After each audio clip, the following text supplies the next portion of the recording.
I opened my eyes to the sound of crying. A beautiful girl was kneeling in front of me, tears streaming down her face, begging me not to sell her to a brothel. That's when it hit me. I had transmigrated. In my past life, I was a legendary mercenary king who later built a massive business empire. But a sudden heart attack brought me here, into the body of a 19-year-old wastrel named Li Chun in the ancient Dian Empire. The original Li Chun was a real piece of work. His parents died when he was 17, and without anyone to guide him, he turned into a drinking, gambling lowlife. 2 months ago, he found a starving refugee girl named Yu Qingwan. She was only 18.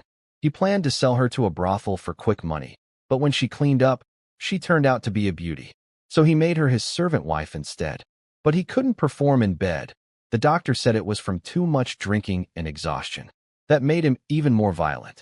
Just moments before I arrived, he'd been dragging her toward the door to sell her off for drinking money. He tripped, hit his head on the doorframe, and that's when I took over. I looked at Qingwan. She held up 10 copper coins in her trembling hands, everything she'd earned washing clothes for others, and begged me to keep her. She even offered to let me beat her if it would make me feel better. She pulled off her shirt and lay over a broken stool, ready for the whip. Her back was covered in scars, old and new. Some were still bleeding. My heart ached. I threw the whip away and covered her up. The old Li Chun is gone, I told her. You won't see him again. She misunderstood and thought I meant I was leaving her for good. Tears poured down her face. But I shook my head and said simply, I'm not selling you. Then hunger hit me like a wave. I asked if there was any food, but there was nothing in the house. Qingwan rushed out to trade her copper coins for some rough flour from a neighbor. As she left, I thought about the world I'd landed in. The Dian Empire was 200 years old and falling apart. Barbarians attacked from the north and west. The land was full of corpses and starving refugees. The court was corrupt. The nobles had fled south, abandoning their own people. Families couldn't even manage one meal a day. Then I heard Qingwan scream outside. A local thug named Zhang who was trying to steal her flour and drag her away. He was the worst kind of bully in the village, and his brother was connected to a bandit gang. Even the old Li Chun had been afraid of him. But I wasn't the old Li Chun anymore. Zhang who? How dare you? I shouted, grabbing a short knife and rushing out despite my weak legs. He kicked at Qingwan. She closed her eyes, expecting the worst. But I stepped in front of her. I wasn't strong, but I stood there like a wall between her and harm. I stepped in front of Qingwan just as Zhang whose kick came flying at her. I caught his foot and threw him sideways. He landed in a painful split right on a rock. He cursed at me, but I didn't hesitate. I drove my knife into his right shoulder. Blood poured out. Get lost, I said. But the fool didn't run. He kept threatening me, saying he'd bring his brother's bandit friends to chop me up and do terrible things to Qingwan. That sealed his fate. I looked around, nobody in sight. My house sat at the far edge of the village, hidden behind a hillside. No witnesses. I thrust the knife into his throat and twisted. He died instantly. Qingwan screamed. I told her to go cook while I took care of the body. I dragged it to a nearby cliff and pushed it over. The wolves and vultures would handle the rest. By the time I got back, I was dizzy and starving. Qingwan was making food, her hands shaking like crazy. I washed up and sat down. Have you ever seen someone killed before? I asked her. She said she had, during her days as a refugee. But she was worried the authorities might come after us. I told her nobody saw anything, and in times like these, the government doesn't care. I also explained that Zhang Hu's brother Zhang Guang had ties to the Black Wind bandits. If Zhang Hu had lived, he would have come back with a gang to destroy us. Killing him was the only option. What if they find out? She asked, trembling. Then I'll kill more of them, I said calmly. While she cooked, I thought about my future in this world. In my past life, I'd been a mercenary king, then a business tycoon. But even with all that money, I still had to bow to people with real power. Money wasn't enough. Military strength wasn't enough. Only true authority, the power to rule, mattered. This time around, I would climb to the very top. Dinner was a pot of wild vegetable porridge with a little coarse flour. That was everything we had. Salt was government-controlled and expensive, so Qingwan only added a few grains. The porridge tasted bitter and rough, but I'd eaten far worse as a mercenary. Bugs, grubs, whatever kept me alive. Still, we couldn't survive on this forever. I needed a plan. I looked out at Taibai Mountain. It was vast, full of game. Hunting would keep us fed and help me rebuild my strength. Once I was stronger, I could think bigger. After eating, I went into the West Room, my father's old carpentry workshop. Inside a long box, I found a bow with the string removed and 10 arrows coated in tung oil, all well preserved. I restrung the bow and walked outside. That's when I noticed Qingwan by the stove, scraping the last bits of flour from the pot with her finger and licking it clean. I realized I'd eaten almost all the porridge myself. She'd barely had anything. I sighed and stepped out, holding up the bow. I'm going to take a few shots to test this, I told her. She didn't see the bow in my hands. She only heard me say I wanted to shoot a few and try it out. Her face turned bright red. She stammered nervously, saying it was still daylight and maybe we should wait. Daylight is better, I said, confused. Can't see anything in the dark. Her face went even redder. She thought I was talking about something else entirely. Without a word of protest, she quietly turned around, closed the door, and started undressing. I had no idea what just happened. What are you doing? I asked, stunned. Qingwan had taken off all her clothes. She thought when I said I wanted to shoot a few, I meant something completely different. When I held up the bow and explained, she let out a tiny squeak and crouched down, covering her face with her hands. I picked up her clothes, draped them over her, and walked outside. My heart was racing, but I kept myself together. Standing in the yard, I looked down and noticed my body was responding just fine. Seemed like the old Li Qin's problem didn't carry over after my transmigration. Maybe I'd test that theory tonight. I shook the thought away and focused on the bow. It was a straight-pull composite bow, good craftsmanship, but average power. My father had made it for a hunter in the next village, but the man got killed by a wild boar before he could pick it up. In my past life, I was a master of both guns and bows.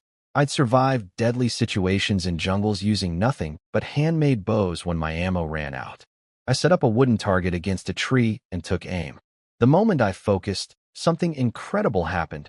The target seemed to zoom in, like looking through a scope. This kind of hyperfocus was something only 1 in 10,000 snipers could achieve, and in my old life it took me at least 10 seconds to enter that state. Here, it happened instantly. 20 paces, bullseye. I sprinted back 10 more paces, spun around, and fired. 30 paces, hit. Rolled on the ground, drew and fired. 40 paces, hit again. Every time, I slipped into that perfect focus state instantly. Beyond 40 paces, though, the bow just didn't have enough power.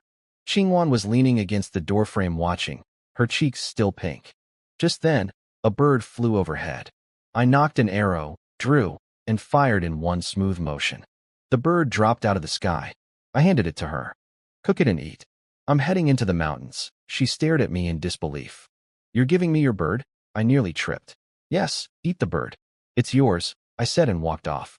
It was already mid-afternoon, so I had to move fast or I'd be stuck on the mountain overnight.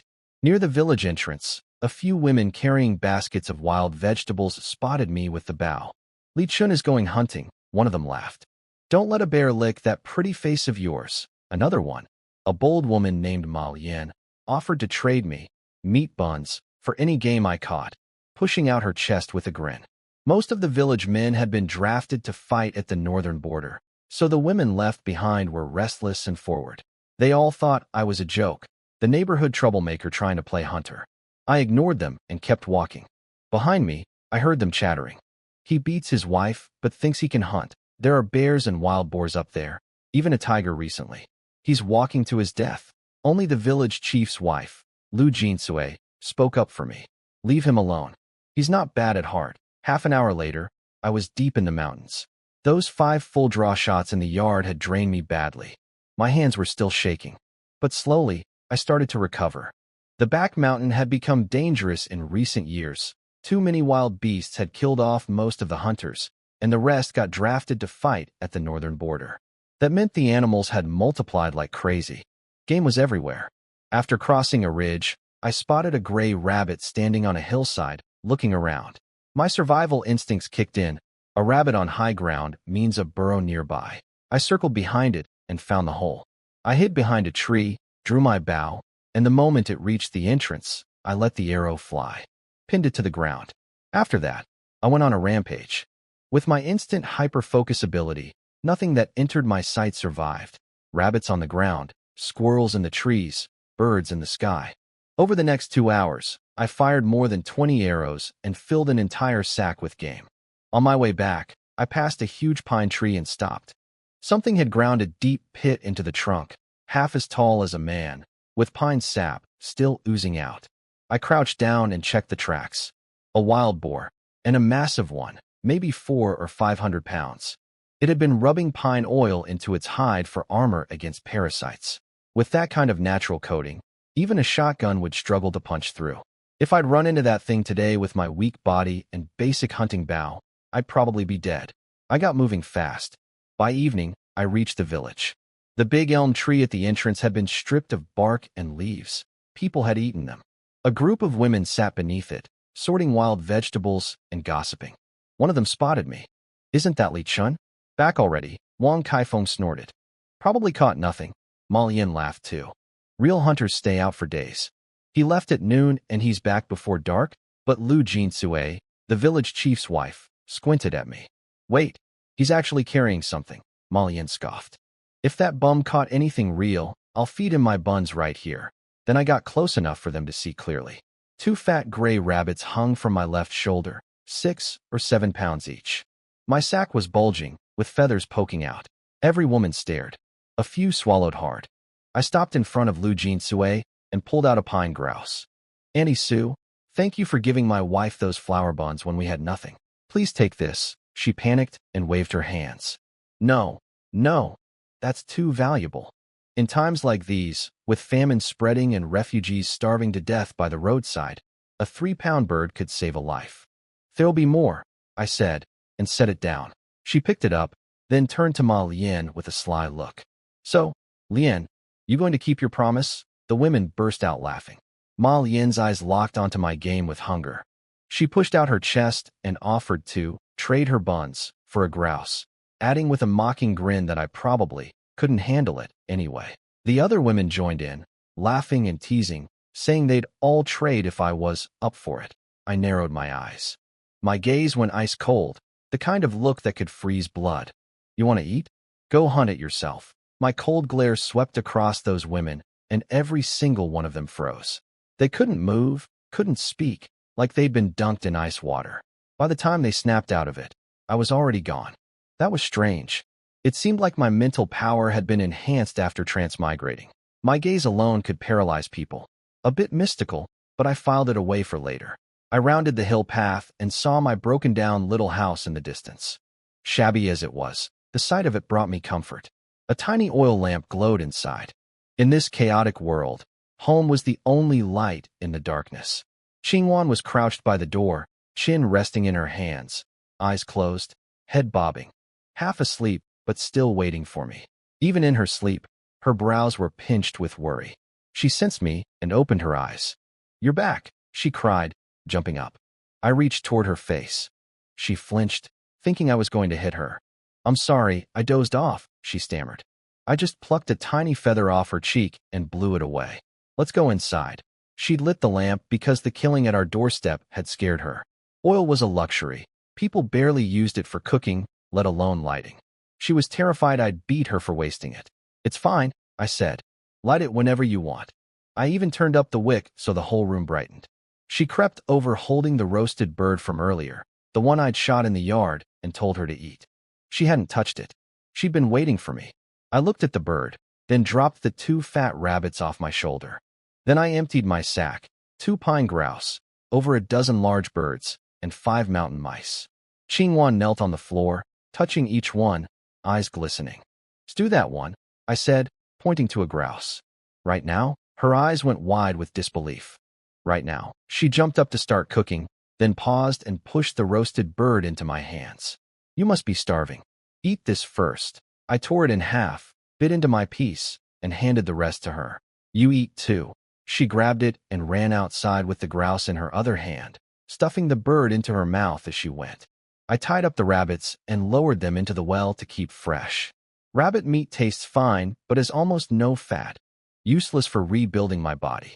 I planned to sell them in town tomorrow for grain instead. Rice and flour would last longer and give me the energy I needed to get strong again. I needed to bulk up, feed Qingwan properly, and then Well, verify that everything was working. Settle into married life for real. Soon the stew was ready. Just a simple boiled grouse. But Qingwan had bravely thrown in a few extra grains of coarse salt. I watched her do it, eyes squeezed shut like she was committing a crime. The salt was rough, full of impurities, and bitter. I remembered how awful it tasted in the morning porridge. This era probably hadn't developed refined salt yet. Even if it existed, only the wealthy elite could afford it. Something to think about. When the lid came off, the smell of meat filled the room. Qingwan looked like she might cry from happiness. She loaded my bowl with both legs, both wings, and big chunks of meat. Then she took a small bowl with just broth and scraps and went to crouch by the doorstep. Women don't eat at the table. That was the rule here. I looked at my overflowing bowl, then at her crouched in the corner. Come sit at the table, I said. I can't. She shook her head frantically. Come here. Now. She obeyed, but barely perched on the edge of the stool. From now on, in this house, men and women eat together at the same table. When we have children, it'll be the same. She trembled at those words. When we have children. Her face turned red, her hands shook, and her heart was clearly racing. She was wondering if tonight was the night. What's wrong with you? I asked, noticing Qingwan acting strange. I'll do whatever you say, she whispered, burying her face in her bowl. I had no idea what was going through her head. I just piled chicken legs and wings into her bowl. You're too thin. You need to eat more. She tried to refuse, but I insisted. She bit into a drumstick, and tears started rolling down her cheeks into her soup. Why are you crying again? I asked. I'm just so happy, she sobbed. You're so good to me. We're husband and wife. We should take care of each other. Stop crying and eat. I gave her another leg. She shook her head. I raised my eyebrow. She quickly changed her mind. Yes, I want it. The way she said it made my heart skip. I definitely needed to get my strength back soon. In the lamplight, she was truly beautiful. Whatever else the old Li Chen got wrong, he had a good eye for women, finding this gem among thousands of refugees.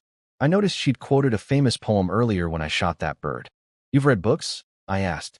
She told me her father had hired a tutor for her when she was young. Her family had been wealthy in Lianjing before the northern barbarians destroyed the city. They fled south, but western raiders cut them off, so they went north instead. One by one, her family died or was captured. By the time she reached the northern pass, she was alone. I sighed inside. In peaceful times, she'd be reading poetry in a comfortable study right now. Your name? Qingwan. It's from the Book of Songs, isn't it? I said. Her eyes lit up. She was surprised I knew. I mumbled something about attending school for a few years, though really, it was knowledge from my past life. She told me she'd actually chosen the name herself from the classics, replacing the childhood name her father gave her. I recited the verse her name came from. A beauty there is, clear and graceful. We met by chance. How it pleased my heart. She continued the next lines without missing a beat, then looked up at me, delighted. Her husband could actually appreciate poetry? Too bad we have no wine, I said. Husband and wife reciting poems over drinks. That would be something. The heart is our cup, poetry our wine. Laughter cures all sorrow, she replied softly. Heaven is husband, earth is wife. Let's share one big blanket, I teased. Her eyes went wide and she ducked her head, blushing furiously. I laughed. In hard times like these, even a moment of joy was precious. Looking at her in the lamplight, something stirred in me. I stood up, swept her into my arms, and carried her toward the bed. It was time to find out if everything truly worked. The lamp. It's still lit, she gasped, covering her face. Can't see in the dark? I laughed. What followed was quite the experience. And it turned out everything worked perfectly fine. What I didn't know was that Ma Lian, the bold woman from the village, had snuck over to our yard that night, hoping to steal some game while we slept. Instead, she peeked over the wall and saw our shadows through the window paper. She watched for half an hour, frozen in place, biting her lip. At one point I sensed something outside and looked up. She bolted. I stared into the darkness for a moment, then shrugged it off and went back to what I was doing. Ma Lian went home but couldn't sleep. She tossed and turned all night, and when she finally drifted off, she mumbled in her dreams, Li Chun. How impressive. After everything, Qingwan fell fast asleep. There were still tear marks on her cheeks. I felt a bit guilty. Even though I tried to be gentle, it was still her first time. I let her rest and went to the workshop with a lamp. A hunting bow alone wasn't enough. I decided to build a crossbow as a backup weapon. In my past life, I had master's degrees in mechanical engineering and chemistry. My parents had been scientists who were killed for refusing to make biological weapons. That's what drove me to become a mercenary. And the old Li Chin's father had beaten woodworking skills into him for 10 years. Between my two lives, making a crossbow was no problem. I worked on some parts, then went to bed. I'd finish it over time. I woke at dawn, just like always. Years of mercenary habits die hard. I strapped on some makeshift sand weights and ran 5 kilometers around the mountain paths. Then I found a thick branch for pull-ups, 10 sets of 10. Back in the yard, 500 push-ups, 100 crunches holding a 30-pound rock, 100 overhead presses with a 50-pound stone. By the end, I was completely spent. My body was still too weak from long-term hunger. I couldn't push harder without risking injury. I needed more nutrition first. Then I'd increase the load in a few days. In this brutal world, strength was survival. Qingwan had breakfast ready, stir-fried mountain mouse strips with wild onions, plus 2 stewed birds. She didn't want to cook so much at once, thought it was wasteful, but I made her do it. After my training, I was starving and devoured most of it. I noticed she'd finished eating with just half a bowl of broth and scraps. I grabbed her bowl, went to the pot, scooped out a full portion of meat, and set it in front of her. "I'm already full," she started. "Eat. But you need more. You're the one hunting. Eat." She went quiet and ate with her head down. Tears dripped into her bowl again, but she hid them from me. Somehow the food mixed with tears still tasted good to her. After eating, color returned to her pale face. She looked almost radiant. I caught myself staring. "Clean up. We're going to town," I said, turning away. I pulled the rabbits and leftover game from the well where I'd hung them overnight to keep cool. I told Qingwan we'd sell the rabbits for grain. "And we'll get some cloth to make you proper clothes." Her eyes went wide with shock. New clothes was beyond anything she'd imagined. As we left, she locked the broken door with a rusty old lock and hung the key around her neck on a string, patting it gently. "Why bother locking up?" I asked. "There's nothing worth stealing. It still needs to be locked," she said softly. "Why?" She lowered her head. "When it's locked, it's a home." That word hit me harder than I expected. I stood there for a moment, then turned and softened my voice. "Let's go." She followed behind me with her little basket, taking quick small steps. As we rounded the hill toward the village, I saw a huge crowd gathered by the old elm tree. Over 100 people, mostly women, with about 30 men. The men were either old, disabled, or teenage boys. They carried bows, cleavers, and spears. The women buzzed around them like boiling water. "If that little troublemaker can hunt, you definitely can. Go early, come back early. The children want meat." I understood immediately. Those gossiping women from yesterday had gone home and convinced every available man in the village to go hunting today. "Where are you two headed?" Lu Jinsui called out with a smile when she saw us passing the crowd. Standing next to her was a girl about Qingwan's age, the village chief's daughter, Su Xiu'er. She was tall, only half a head shorter than me, with bold features and a striking figure. Even in famine times, she had curves that would make any man look twice. She stared right at me with her big, clear eyes. I glanced at her without lingering. "Going to town to sell game," I said. That half-second of zero attention made Xiu'er bite her lip with a strange look of frustration. Wang Kaifeng eyed my rabbits jealously. "Just wait till our men come back from the mountain. The whole village will have meat." I ignored her, said goodbye to Lu Jinsui, and kept walking. Qingwan grabbed the corner of my shirt and shuffled along beside me. Behind us, women started whispering. "Why is that girl walking so funny? She's all wobbly. Is she showing off because she ate meat?" Then Ma Lian jumped in with a sly grin. "Oh, she ate meat all right, but the humankind nearly choked on it too. That Li Chun is something fierce." She told them everything she'd seen through our window last night. The women erupted. "He's a beast. That poor little wife. Ma Lian, why don't you go help her out? Take some of the load. Maybe you're the one who wants to try." They cackled and stole glances at me, their eyes burning. Watching Qingwan waddle along, they were equal parts jealous and envious. A husband who could hunt and perform like that? Every woman there wished she were so lucky. Su Xiu'er, still unmarried at 18, listened in confusion. "What are you all talking about? What beast?" Lu Jinsui blushed and pulled her away. You're not married yet. Stop asking. She scolded the other women for gossiping about a 19-year-old boy. Ma Lian laughed boldly. He may be young, but certain parts of him definitely aren't. The wind carried all of this to our ears. I didn't care, but Qingwan's face was burning red. She bit her lip, remembering last night, and winced. Up ahead, two teenage boys were heading toward the mountain with hunting forks and cleavers. One of them, a big, sturdy kid, spotted me and shouted, "Brother Chun." They were Zhao Dashi and Ho Xiaobai, childhood friends of mine, both 17. Despite their parents warning them to stay away from the old Li Chun, they still looked up to me as their leader.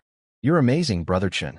We could smell the meat cooking from your house last night," Xiaobai said, eyes full of admiration. I smiled and warned them to be careful.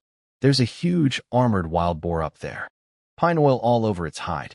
It's dangerous." The women behind us immediately started heckling.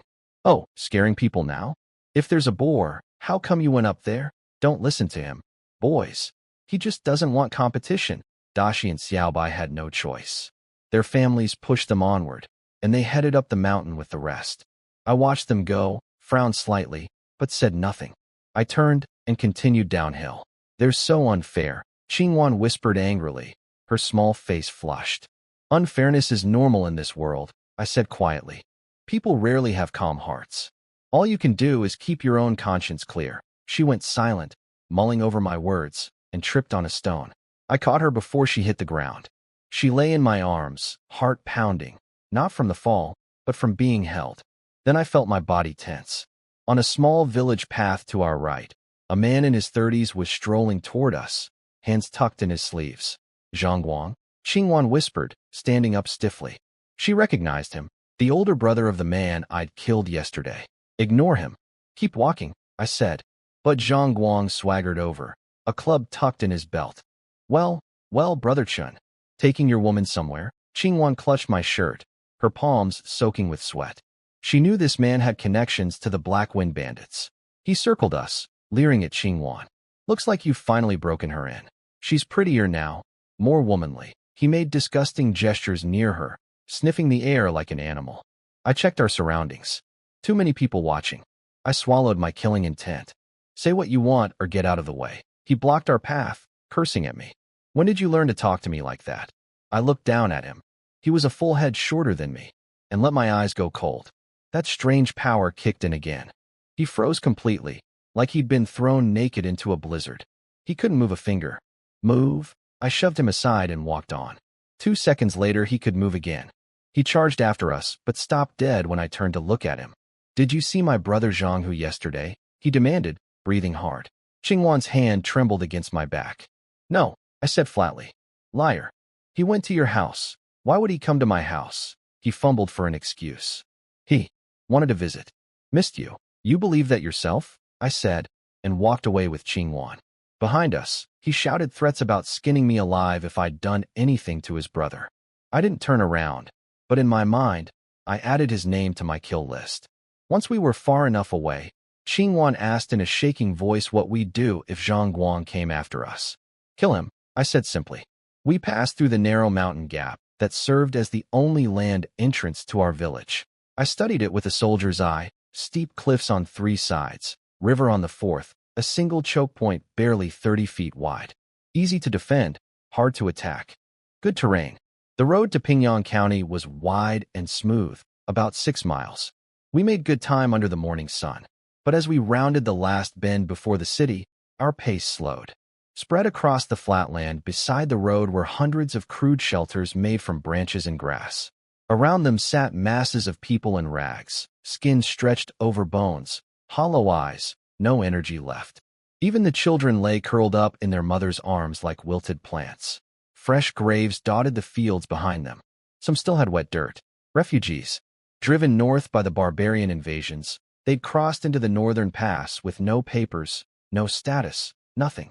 The local lord had ordered refugee camps outside every town, handing out just enough porridge to keep them barely alive.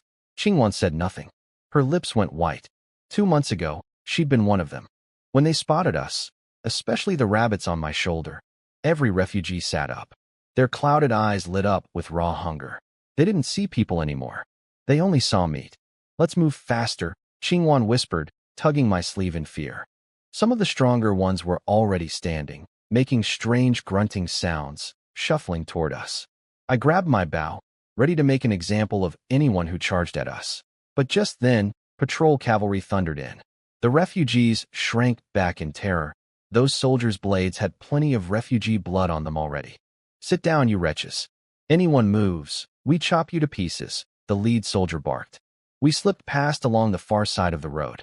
Qingwan was sweating, from the sun or the fear, I couldn't tell. Inside the city, things looked almost normal. Shops, street vendors, taverns, even a brothel with colored banners. It felt like peacetime, but only because the northern pass still held. I found a restaurant that specialized in wild game and sold everything. Business was good for me. With most hunters drafted to the front, the restaurant owners were desperate for supply. I got 3 strings of coins for everything. The 2 rabbits fetched 1.5 strings, and the 5 large birds another 1.5. Qingwan was thrilled. She counted the money over and over, tucked it carefully in her basket under a cloth, and hugged it tight. I couldn't help but smile.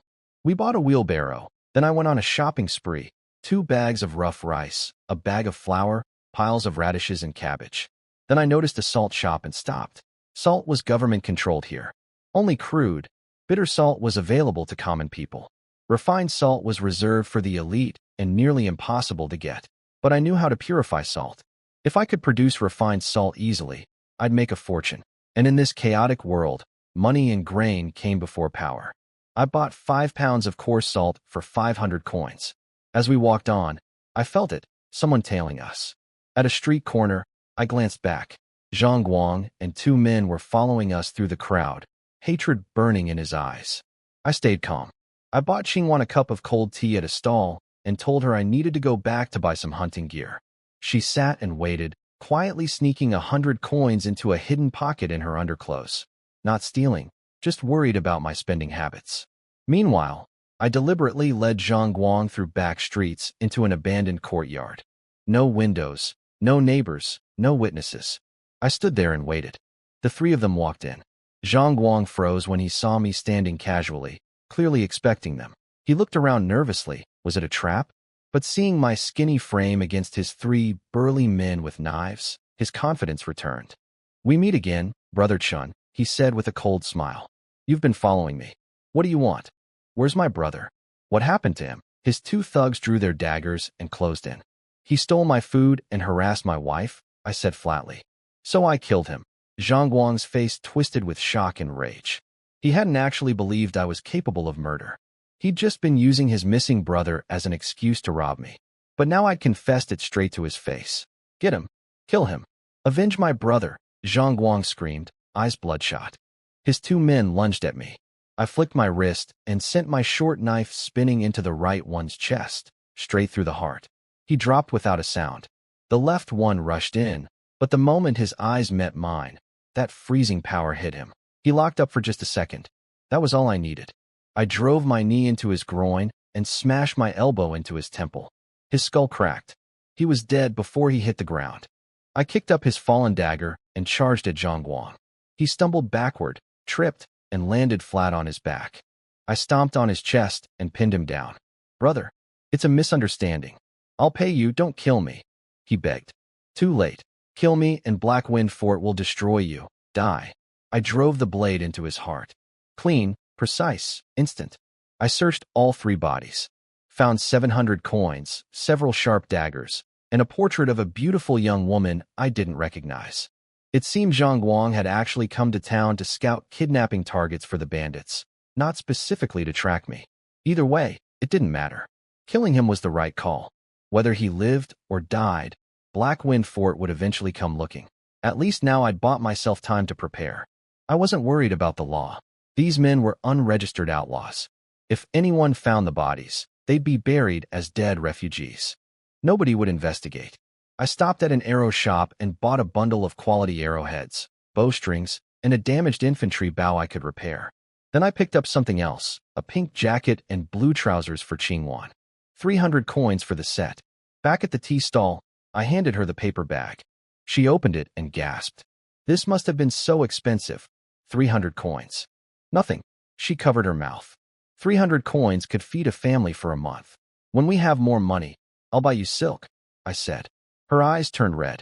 Let's go home. She hugged the package against her chest the entire walk back, peeking inside every few minutes with the happiest smile I'd seen on her face. It warmed something in me. We passed the refugee camp again on the way. Qingwan grabbed my sleeve and buried her face, too afraid to look. The patrol soldiers were still around and had just handed out porridge, so nothing happened. At home, I sat down exhausted. Qingwan wanted to fetch water, but I handed her the clothes first. Put them on. Let me see. But I still have chores. Now. She ran inside and came back a few minutes later, fidgeting nervously. In the warm noon sunlight, she looked like a blooming flower. The pink jacket brought color to her face, and she was stunning. Beautiful, I said. She ducked her head, blushing, but I could see the secret joy in her eyes. She grabbed a worn-out fan for me and said she'd go dig up some wild onions and garlic nearby for cooking. I told her not to go far and to stay safe. As she left, I noticed her pause at the gate to straighten her new clothes before stepping out with a spring in her step. I watched Qingwan leave, then grabbed a machete and headed to the nearby hills. I chopped firewood plus some jujube wood, birch, and thin poplar sticks for projects I had in mind. Half an hour later, I came back. I'd barely wiped my sweat when I heard scrambling footsteps outside. Qingwan ran in crying, clutching her shirt. What happened? Nothing, she said, frantically covering the bottom of her jacket. I pulled her hands away. The new pink jacket, the one I'd just bought her, had a long slash cut through it. She dropped to the ground, grabbed the whipping cane, and held it out to me with shaking hands. I'm sorry. I ripped it. Please hit me. I took the cane but just leaned on it. Who did this? She was too scared to answer, shaking her head and sobbing. Tell me. Now, Zhou Jiao, the daughter from the Zhou family. She touched my clothes, said they were pretty, then pretended to accidentally cut them with her vegetable knife. Qingwan stared at the ruined fabric and couldn't stop crying. I'll deal with it. I grabbed the cane and headed out. Please don't, Qingwan called after me. It's just girl stuff. You're my wife. Anyone who bothers you answers to me. Outside, the group of women were walking back from gathering wild vegetables. I spotted Zhou Jiao immediately, a stocky girl about Qingwan's age. She saw me coming and tried to run, but I cut her off in 3 strides. The village chief's daughter Su Xiu'er spoke up in Qingwan's defense. Xiaofeng, you were wrong. You were jealous and cut her clothes on purpose. You should apologize, several other girls agreed, saying Qingwan had been so happy about her new clothes and Zhou Jiao had ruined them deliberately. But Zhou Jiao puffed up defiantly. I already said sorry. What more do you want? A grown man bullying a girl. Have you no shame? I didn't waste words. I brought the cane down hard on her leg. Apologize, she screamed and started wailing, calling for everyone to come see a man hitting a woman. Man or woman, do something wrong and you get punished. I whipped her 3 or 4 more times until she crumpled to the ground, crying. Anyone else who messes with my wife gets the same, I said, scanning the crowd. Every woman looked down. Su Xiu'er stared at me with a complicated expression, part admiration, part jealousy. She'd grown up with the old Li Chen always chasing after her. Now he wouldn't even glance her way, yet he'd fight the whole village for his little servant wife. Then Zhou Jiao's mother, Wang Kaifeng, came charging in. You hit my daughter? I'll kill you. I turned and locked eyes with her. That freezing power hit instantly. She stopped dead, unable to move a muscle. By the time she could move again, Qingwan and I were already back inside our yard. She ground her teeth, but didn't dare follow. Just wait till your father gets back from hunting, she hissed to her daughter. Back home, I sat down to catch my breath. That test with Wang Kaifeng confirmed it again. Whenever I fixed someone with a hard stare, they'd freeze for a couple of seconds. Definitely a real ability. Qingwan's mood completely turned around. She buzzed around the house, suddenly remembering to bring me water, then a fan. Then she knelt down offering to massage my legs. I'm fine. My legs don't hurt, I said, standing up. Come on. I'm going to teach you how to make refined salt. Refined salt? Qingwan looked confused. I told her to boil water and dissolve all 5 pounds of coarse salt. After boiling it twice and filtering out the visible impurities, I poured the brine into a large clay basin. My family tried this in Lianjing, Qingwan said carefully. It didn't work very well. I'm not done, I smiled. I filled another basin with clean water, then scooped a big shovel of wood ash from the stove and dumped it in. Qingwan's eyes went wide. After stirring and letting it settle, I skimmed off the clear liquid on top and poured it straight into the salt water. She nearly screamed. She thought I'd ruined everything. But instead of making the brine dirty, a chemical reaction happened. The impurities clumped together and sank to the bottom, leaving crystal clear salt water on top. I had her bring a clean cloth, stretched it over the pot, and slowly poured the brine through it. The cloth caught the last of the dark residue. Then I boiled the filtered brine down until only white powder remained. When Qingwan came back from washing the cloth, she found me holding a bowl of fine white salt, pure as snow. She pinched a tiny bit and tasted it. Her eyes went huge. "This is the best salt I've ever had. Almost as good as what they serve at the imperial court." I tried some too. It was decent, though far from modern standards. The ratio of ash to brine needed work, and there were better purification methods I could try later. But for now, this was good enough to sell. 5 pounds of coarse salt only yielded about 1 pound of refined salt, so I'd need to price it well. I noticed Qingwan staring at me like I'd performed a miracle. "Listen carefully," I said in a serious tone. "This is our family secret. We'll make money from this.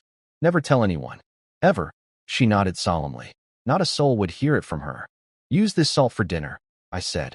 She cooked up a storm: stewed bird soup, steamed rough rice, stir-fried cabbage with chili and vinegar. She used the new salt, wincing as she measured out half a spoonful like it was gold dust. While she cooked, I sat in the yard drinking water and happened to glance over. Her back was turned to me. The straight legs, the curves, the slim waist. She was more beautiful than I'd realized. Something stirred in me. I stood up and walked over. "Almost ready," she said, thinking I was impatient for food. "Forget the food. I want you." I took the spatula from her hand, swept her up by the waist, and carried her inside. "But it's only mid-afternoon," she protested, face bright red. But her arms were already wrapped around my neck. Yesterday, she would have been terrified. Today, she closed her eyes and leaned in, clumsy but willing, even happy. Afterward, we finally ate. The sunlight poured through the window onto her flushed, glowing face. She looked breathtaking. With the refined salt, even simple food tasted incredible. Qingwan ate a whole big bowl and hiccuped several times. The thought that she'd have good salt for the rest of her life nearly made her cry with joy. After the meal, she mended the torn jacket while I went to the workshop. I had things to prepare. I started by sharpening wooden sticks, over a dozen of them, each pointed at both ends like spears, sharp enough to kill. After sharpening those wooden stakes, I built 2 simple crossbow launchers using birch and jujube wood, my father's old bowstrings, and the parts I'd been working on. They were crude, but with my modern design knowledge, they could punch through a human body at 20 paces. Then I went outside and dug 3 pit traps around the yard, lining the bottoms with the sharpened stakes. I told Qingwan they were for wild animals that might wander down from the mountain. The truth was, killing Zhongguang would bring the Black Wind bandits sooner or later, and I needed to be ready. I carefully positioned the pits using psychological profiling. No matter which direction someone jumped over our wall, they'd have to cross at least one trap. Inside, I rigged the 2 mini crossbows to the door and window with tripwires. Anyone breaking in would get a bolt through the chest. Next came the real project. I took that damaged Northern Barbarian war bow I'd bought from the arrow shop. It was a recurve design, short but incredibly powerful, with an effective range of 60 paces, far superior to my hunting bow. I repaired the damage, then spent the entire evening converting it into a compound pulley crossbow. I added 2 eccentric wheels and secondary strings. The pulleys made it effortless to draw. I could do it one-handed. The effective range jumped to over 100 paces with devastating power. I even added a 10-arrow magazine underneath with a bamboo spring auto-feed mechanism. Every time I recocked, the next arrow popped into place automatically. A semi-automatic cold weapon, centuries ahead of its time. Combined with my instant focus sniper ability, this crossbow made me unbeatable within 100 paces. I could face a tiger, an armored boar, or a bear head-on. The next morning, after training, I packed both weapons, the compound crossbow wrapped in cloth on my back, the hunting bow on my shoulder. I warned Qingwan to stay around other people while I was gone, and to sleep at Annie Sue's house if I wasn't back by nightfall. At the village entrance, Lu Jinsue greeted me warmly. Su Shoer suggested I join the village hunters nearby. They'd found some small boars, and I could share the meat. Wang Kaifeng and her daughter Zhou Jiao immediately objected. Why should he get any? Let him hunt his own. Zhou Jiao even threatened to have her father beat me up when he returned. I ignored them and headed uphill. As I walked, I worried about those villagers. Their crude weapons might handle piglets, but if they ran into that armored boar I'd seen signs of, they'd be slaughtered. About 15 minutes later, I heard it, screaming, crashing trees, and the furious shrieking of a massive boar. Run! A huge boar, someone wailed. I rushed toward the noise. Through the dust and chaos, I saw people pouring out of the tree line 100 paces ahead, pure terror on their faces. Someone had dropped a net containing 2 small piglets. They'd caught the babies and brought the mother, the armored one. Didn't listen to my warning, and now this, I muttered. Behind the fleeing villagers, heavy hoofbeats thundered like war drums. People were screaming. I ripped the cloth cover off my new crossbow, loaded it, and took aim. A massive boar exploded out of the tree line, smashing through branches like they were twigs. It was enormous, thick pine oil armor coating its body, blood-red eyes, razor tusks. This was the one I'd been worried about. Right in front of it, a skinny boy was sprinting for his life. I recognized him. Ho Xiaobai, my childhood friend. Xiaobai, get down, I roared. He dropped flat, just as the boar lowered its head to gore him. That gave me a clear shot. I entered that instant focus state. 100 paces away, the boar's forehead filled my vision like it was right in front of me. I squeezed the trigger. The bolt crossed the distance in a blink and punched straight into the boar's skull, burying halfway in. The beast shrieked, veered sideways, carved a trench in the dirt, and collapsed. I reloaded and advanced carefully. Xiaobai, you okay? I'm fine, he stammered, shaking on the ground. Zhao Dashi ran over to help him up. Stay back, it might not be dead, I shouted. But a limping man, Zhou, a village elder, charged in with a hunting fork, cursing at the boar. He stabbed at its neck. Bad move. The boar surged back to life, swinging its tusks right against his chest. 1 more inch, and he'd be impaled. I fired again. The bolt entered through the boar's right eye and came out the other side. It dropped for good. Zhou opened his eyes and saw the arrow sticking through the boar's skull. He looked at me, then tried to kneel. I caught him. We're neighbors. Helping each other is what we do. The villagers gathered around, still shaking. They'd seen everything. 2 shots from nearly 200 paces, 1 through the forehead, 1 through the eye. They called me an arrow god, said I was better than legendary military marksman.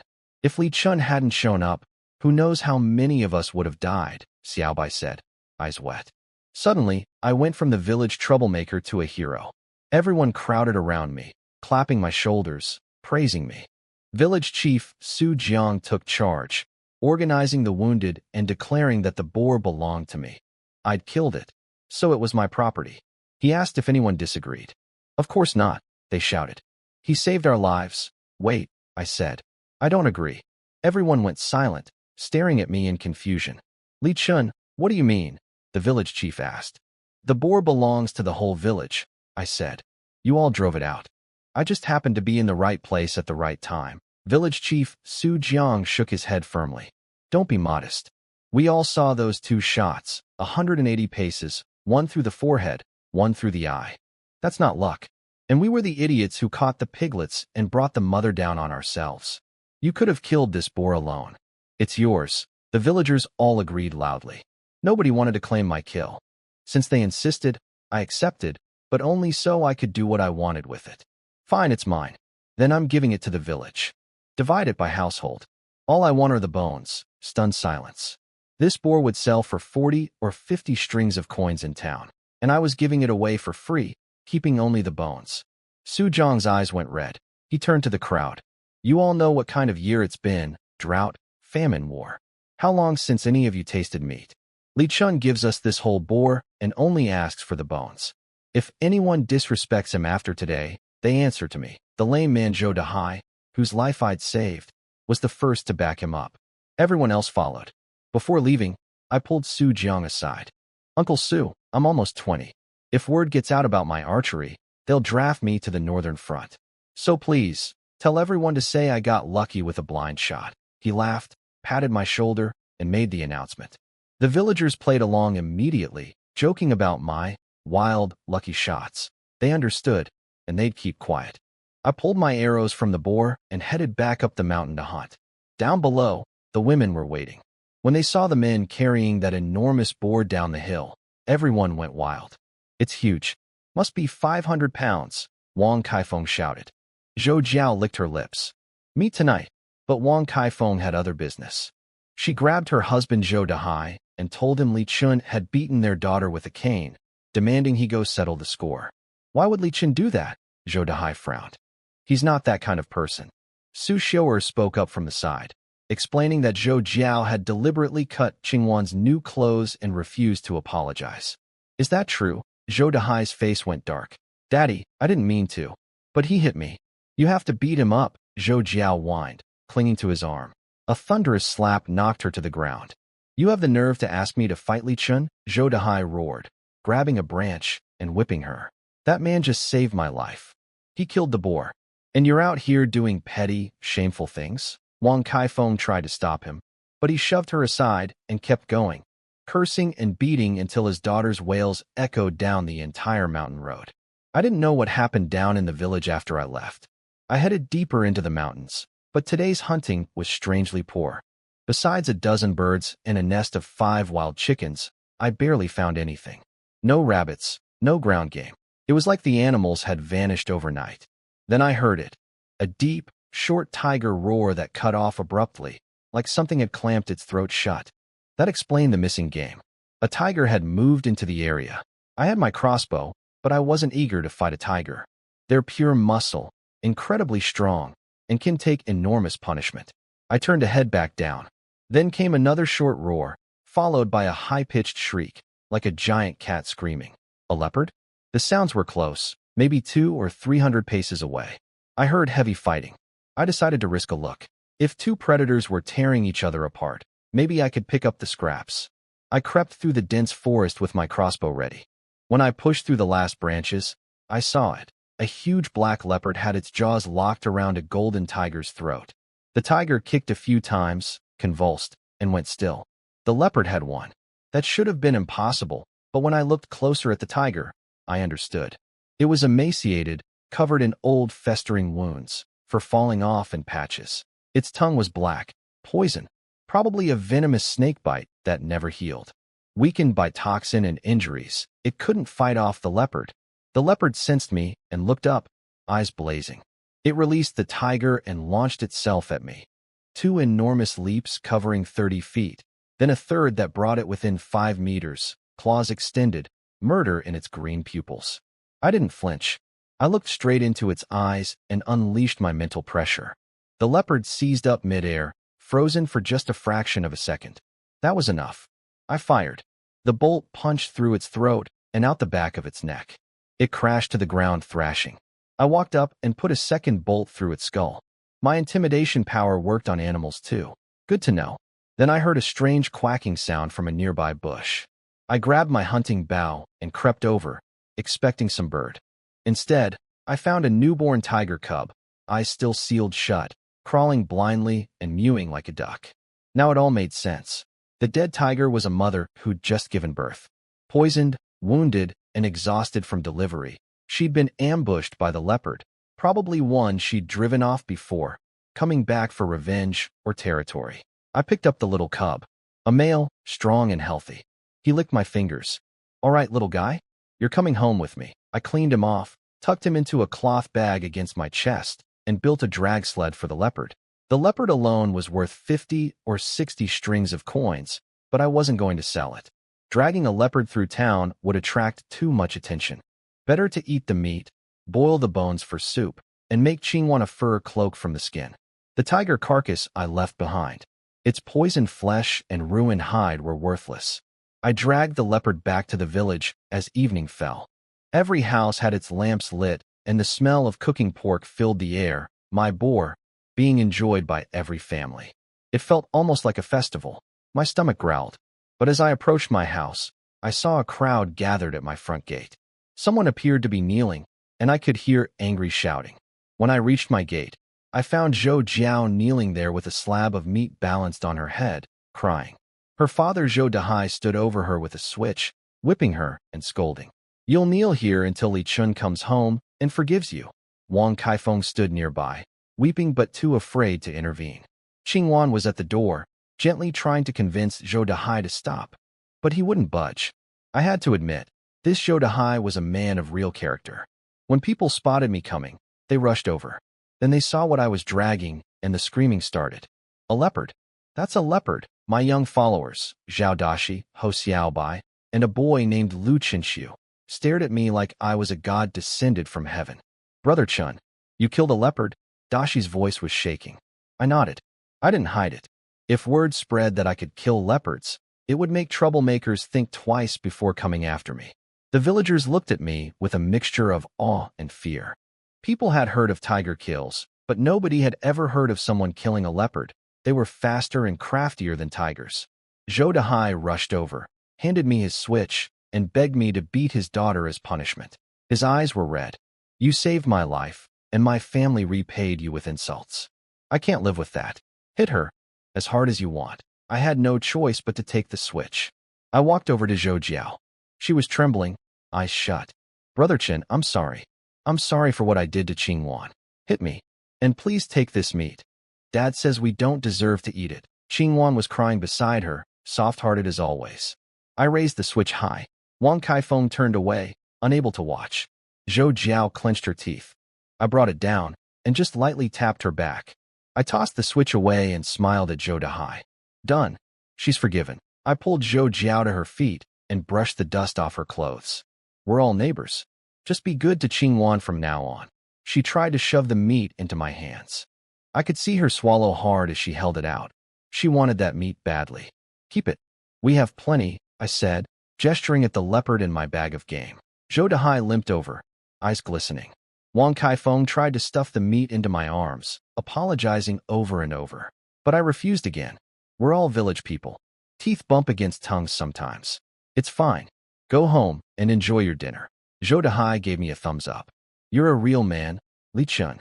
I won't forget this. All three of them bowed deeply, then hurried home to cook their meat. Then Xiao Bai came over shyly, carrying a bundle of about 20 arrow shafts on his back. Brother Chen, my mom said I owe you my life. I don't have much, but I made these arrow shafts to sell at the shop in town. They're yours now. I hope they're good enough. I picked up one of Xiao Bai's arrow shafts and examined it. Impressive work. Birch wood, perfectly straight, good weight, properly dried, with goose feather fletching glued on expertly. His father had been a skilled carpenter before being drafted, and Xiao Bai had surpassed him. Even my father had once said Xiao Bai would become the best craftsman in the village. Instead of just taking the arrows, I pulled out the bag of iron arrowheads I'd bought in town. Xiao Bai, I need someone to attach these to shafts. Help me make proper arrows. Consider it a favor. His face lit up. He was happy to have a way to repay me. Then Dashi stepped forward with a knife his blacksmith father had spent half a year forging. Dad says a hunter needs a proper blade. I drew it and flicked the steel. The ring was dull, mediocre quality. But the thought behind it mattered. The knives I'd taken from Zhang Guang's men were even worse. This era's metalworking was clearly behind. If I ever found the time, I could probably forge something far better myself. Lu Chenxiu, the bookish one of the group, shuffled up blushing, clutching a few old books. I don't have anything valuable. Just these. His father had been a scholar who died without ever passing the imperial exams.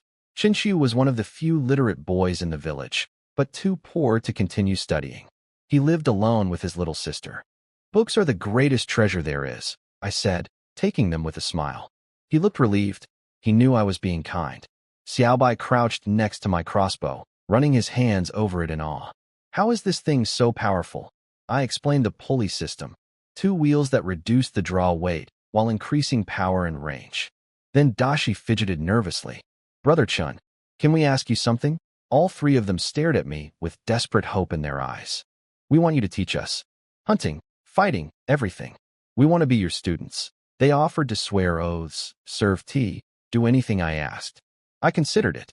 Having a few capable followers would be valuable.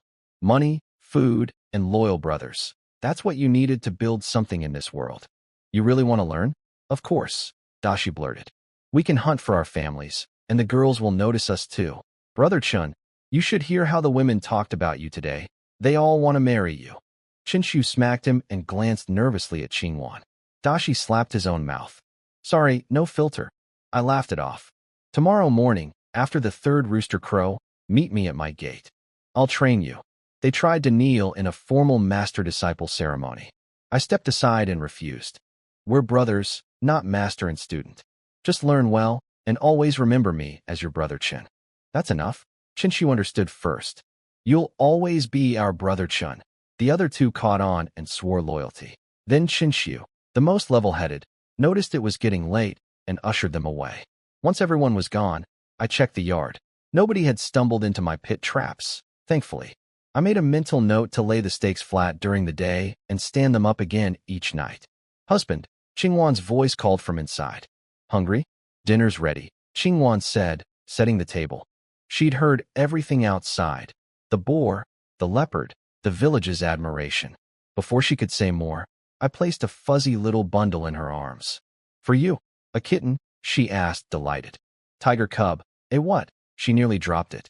I caught the little guy just in time. I explained, it was a newborn, eyes still closed. When it opens its eyes, whoever it sees first becomes its parent. She cautiously poked its belly with one finger. The cub squirmed and let out a quack. Why does it sound like a duck? She almost laughed. They all do when they're small. Wait till it grows up. I told her the whole story, the poison mother tiger, the leopard fight, the kill. When she heard the cub's mother had died, her eyes went red. I knew she was thinking of her own lost family. I patted her arm gently. Don't dwell on the past. Don't worry about the future. Just remember, you'll always have someone beside you. She threw herself into my arms, holding the cub in one hand and gripping my waist with the other, sobbing freely. She wasn't afraid of me anymore. I laid out the day's haul. 5 wild chickens and over 30 birds, plus the leopard. I decided not to sell the leopard. Too much attention. We'd eat the meat and I'd tan the hide to make Qingwan a fur coat for winter. You don't like it? I asked when her eyes got watery again. No, you're just too good to me, she cried. Later, I found a nursing dog in the village and traded 2 small chickens for it to feed the tiger cub. The family was thrilled. Those chickens could buy grain for days. That night, after setting up the indoor defenses, we went to bed. Qingwan had already fallen in love with the cub, clutching it like a stuffed toy. But when I lay down, she tucked the cub into its little grass nest on the floor and slipped under my blanket. If you're tired, I can take care of you, she whispered, her breath warm against my ear. She was getting bolder. I smiled in the dark. The next morning, I woke up fresh as ever. Qingwan's legs were wobbly, but her face was glowing and her eyes had a new spark. At dawn, Dashi, Xiaobai, and Shinshu showed up at my gate as promised. They found me and Qingwan boiling crushed pig bones into a thick, rich broth. Brother Chen, why are you cooking bones? Don't you have meat? I can bring some, Dashi blurted out. Bone broth builds strength, I said. You'll each drink a bowl when we get back. I strapped on my sand weights. Let's go. 10-mile run up the mountain first. Without endurance, nothing else matters. After the run, I had them do 10 sets of pull-ups on tree branches, 10 reps each, just my normal daily routine. They had no idea this wasn't hunter training. It was basic special forces conditioning from my past life. After nearly 2 hours of training, I was impressed. These boys had serious potential, maybe from years of climbing mountains daily, or maybe just natural talent. The mountain paths were brutal, but they completed everything. The 10-mile run, 100 pull-ups, 500 push-ups. Even Shinshu, the skinny bookish one, gritted his teeth and pushed through every rep. His willpower was remarkable. The weighted exercises separated them. Shinshu and Xiaobai couldn't handle the full 30 and 50-pound stones, needing 10 pounds less. But they still finished and collapsed on the ground. Dashi, though, that kid was a monster. He complained the 50-pound stone was too light and swapped it for an 80-pounder. He could probably handle 100. I'd always known he was strong, but this was something else. Next I had them try the crossbow. 20 paces, 3 arrows each. Xiaobai hit the bullseye with all 3. First time shooting. At 40 paces, he still hit the target every time. At 50, he started drifting but still put 2 on target. In my old mercenary unit, he'd have been pulled straight into sniper training. Shinshu was solid. All 3 on target at 20 paces, decent at 30. Above average. Dashi couldn't hit anything. The other two laughed at him mercilessly. Brother Chun, this is impossible. Teach me something else, he begged, face red. Don't rush it. Basics first. Now come eat. Their jaws dropped. I was training them and feeding them. In these times, feeding growing boys was no small thing. Qingwan served steaming bowls of rough rice with thick bone broth and pickled radish. They ate like they'd never seen food before. Qinshu suddenly paused mid-bite. Brother Chun, what kind of salt is this? There's no bitterness at all. I refine it myself, I said casually. They stared at me like I'd grown a second head. Hunting, fighting, killing leopards, and now salt making? I told them my plan. Sell the refined salt to the city's salt shop and hire them to help. Work when there's work, hunt when there's not. You won't need to farm anymore. They tried to refuse payment, but I waved it off. We'd sort that out later. Then Xingwan walked in carrying the tiger cub. They thought it was a kitten until I told them the truth. Their eyes nearly popped out. I explained how I'd found it, and they crowded around the cub and the dead leopard in the yard, barely able to contain themselves. A boar, a leopard, and a pet tiger. Dashi was practically spinning in circles. When this thing grows up and you walk it around town, people are going to faint. Qinshu smacked him with chopsticks for swearing. After the meal, I asked if they had energy left. Are we going hunting? Qinshu asked, eyes lighting up. Sharp kid. He had a commander's instincts, always reading the situation. Yes, but once we're up there, you follow my orders exactly. Don't scare off the game. All three of them could barely contain their excitement. I gave the crossbow to Xiao Bai, the hunting knife to Qinshu, and loaded Dashi up with rope, a short spear, and a machete for clearing paths. Then we headed into the mountains. With the tiger and leopard both dead, the animals had returned. Along the way, I gave the boys a demonstration of what real marksmanship looked like.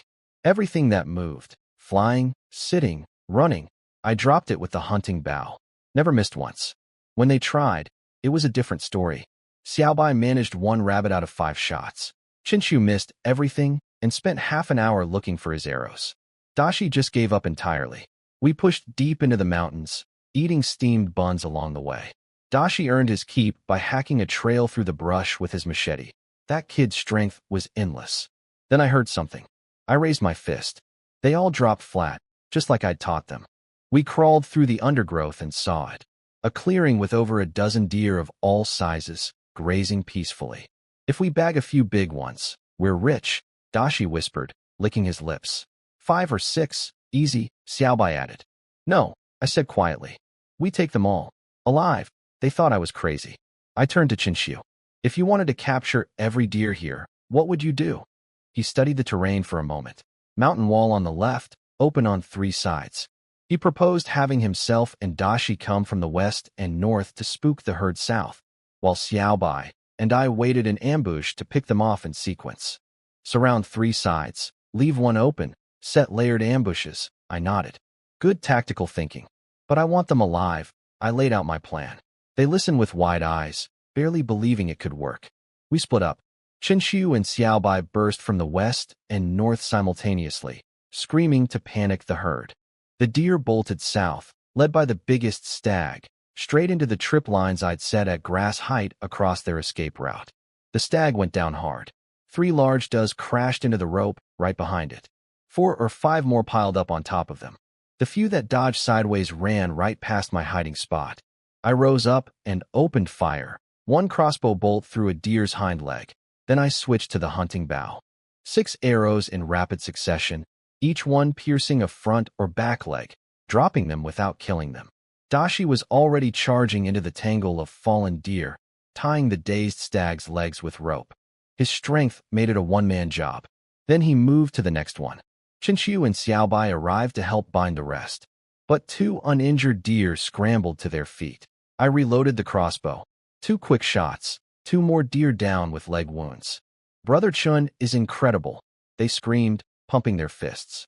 Every single deer, captured alive. If we brought them home and bred them, we'd have a renewable food source for generations. We got all the deer tied up. I gave orders, pull the arrows from the wounded ones, bandage them, strap them to drag poles. The healthy ones got roped together by the neck in a line.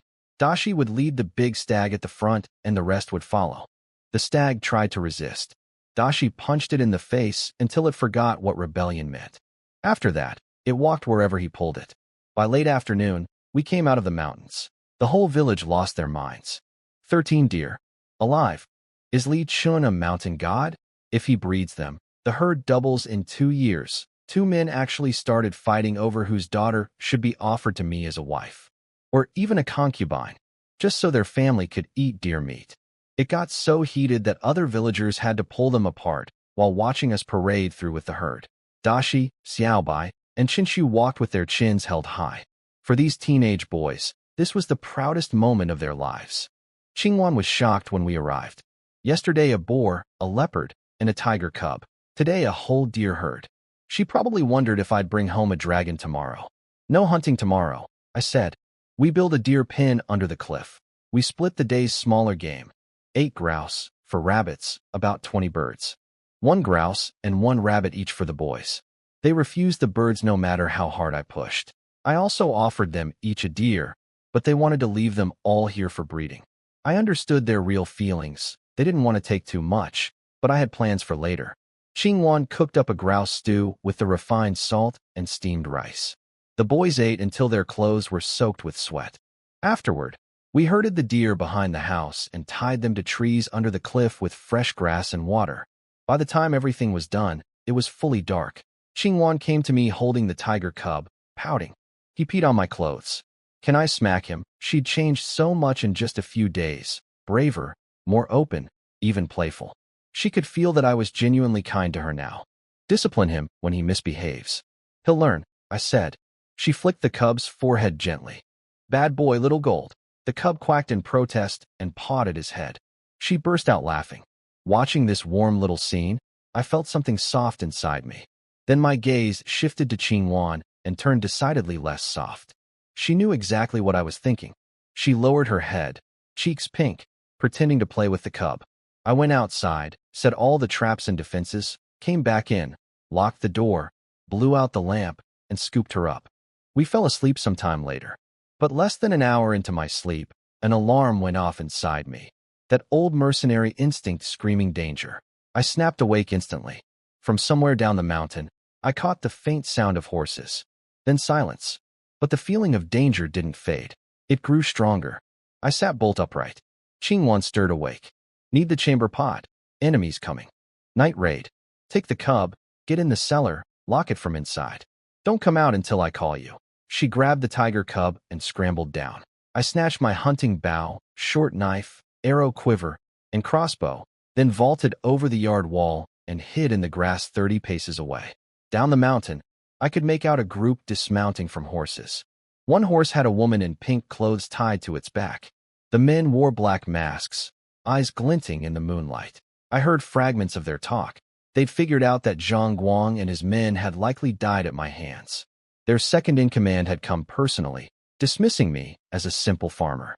He left 1 man to guard the horses and the captive woman, and led 8 men up the hill with drawn swords. My night vision, sharpened from my past life and now even stronger, let me see clearly for 60 paces in the faint moonlight. I watched 8 figures creep up toward my yard. I stood silently, chose the hunting bow over the crossbow for its speed. The nursing dog sensed them first and started barking. Damn, a dog! Move faster, the leader hissed. 5 jumped the side walls. 3 came through the front gate. 3, 2, 1. 3 screams erupted simultaneously. The ones who jumped the walls had landed in my pit traps, impaled on the sharpened stakes. I rose and fired 3 arrows in rapid succession. All 3 men at the front gate dropped with arrows through their hearts. 1 man who'd avoided the pits tried to scramble back over the wall. The dog clamped onto his leg, slowing him just enough. He made it over, but I was already 10 paces in front of him. 1 crossbow bolt pinned his thigh to the wall. He slid down onto his own fallen sword, which went straight through his neck. Dead. I cursed. I wanted to question him. The last one had panicked and run inside the house, triggering my indoor crossbow trap. Bolt through the chest. Dead. 8 men. All dead. Not a single one left alive to interrogate. I checked every body. The pit trap victims were skewered through. The others had arrows in their hearts. I could guess they were Black Wind Fort bandits here for revenge, but I had no confirmation. Then I remembered, the horses. Someone must be guarding them below. I masked my face with cloth, grabbed both weapons, and slipped into the darkness. 15 minutes later, I reached a dense grove near the village edge. 5 horses stood there. My eyes lit up. Horses were incredibly valuable in this empire. The military desperately needed cavalry, but could never breed enough. The government even allowed civilians to raise horses, but supply was always short. And these bandits had just delivered 5 horses right to me. I noticed the pink-clad woman still tied to one horse. But strangely, I couldn't spot a guard anywhere. That felt wrong. Why leave horses and a prisoner unattended? I waited and watched from the grass, but nobody appeared. I decided to move in. I approached cautiously with my crossbow ready.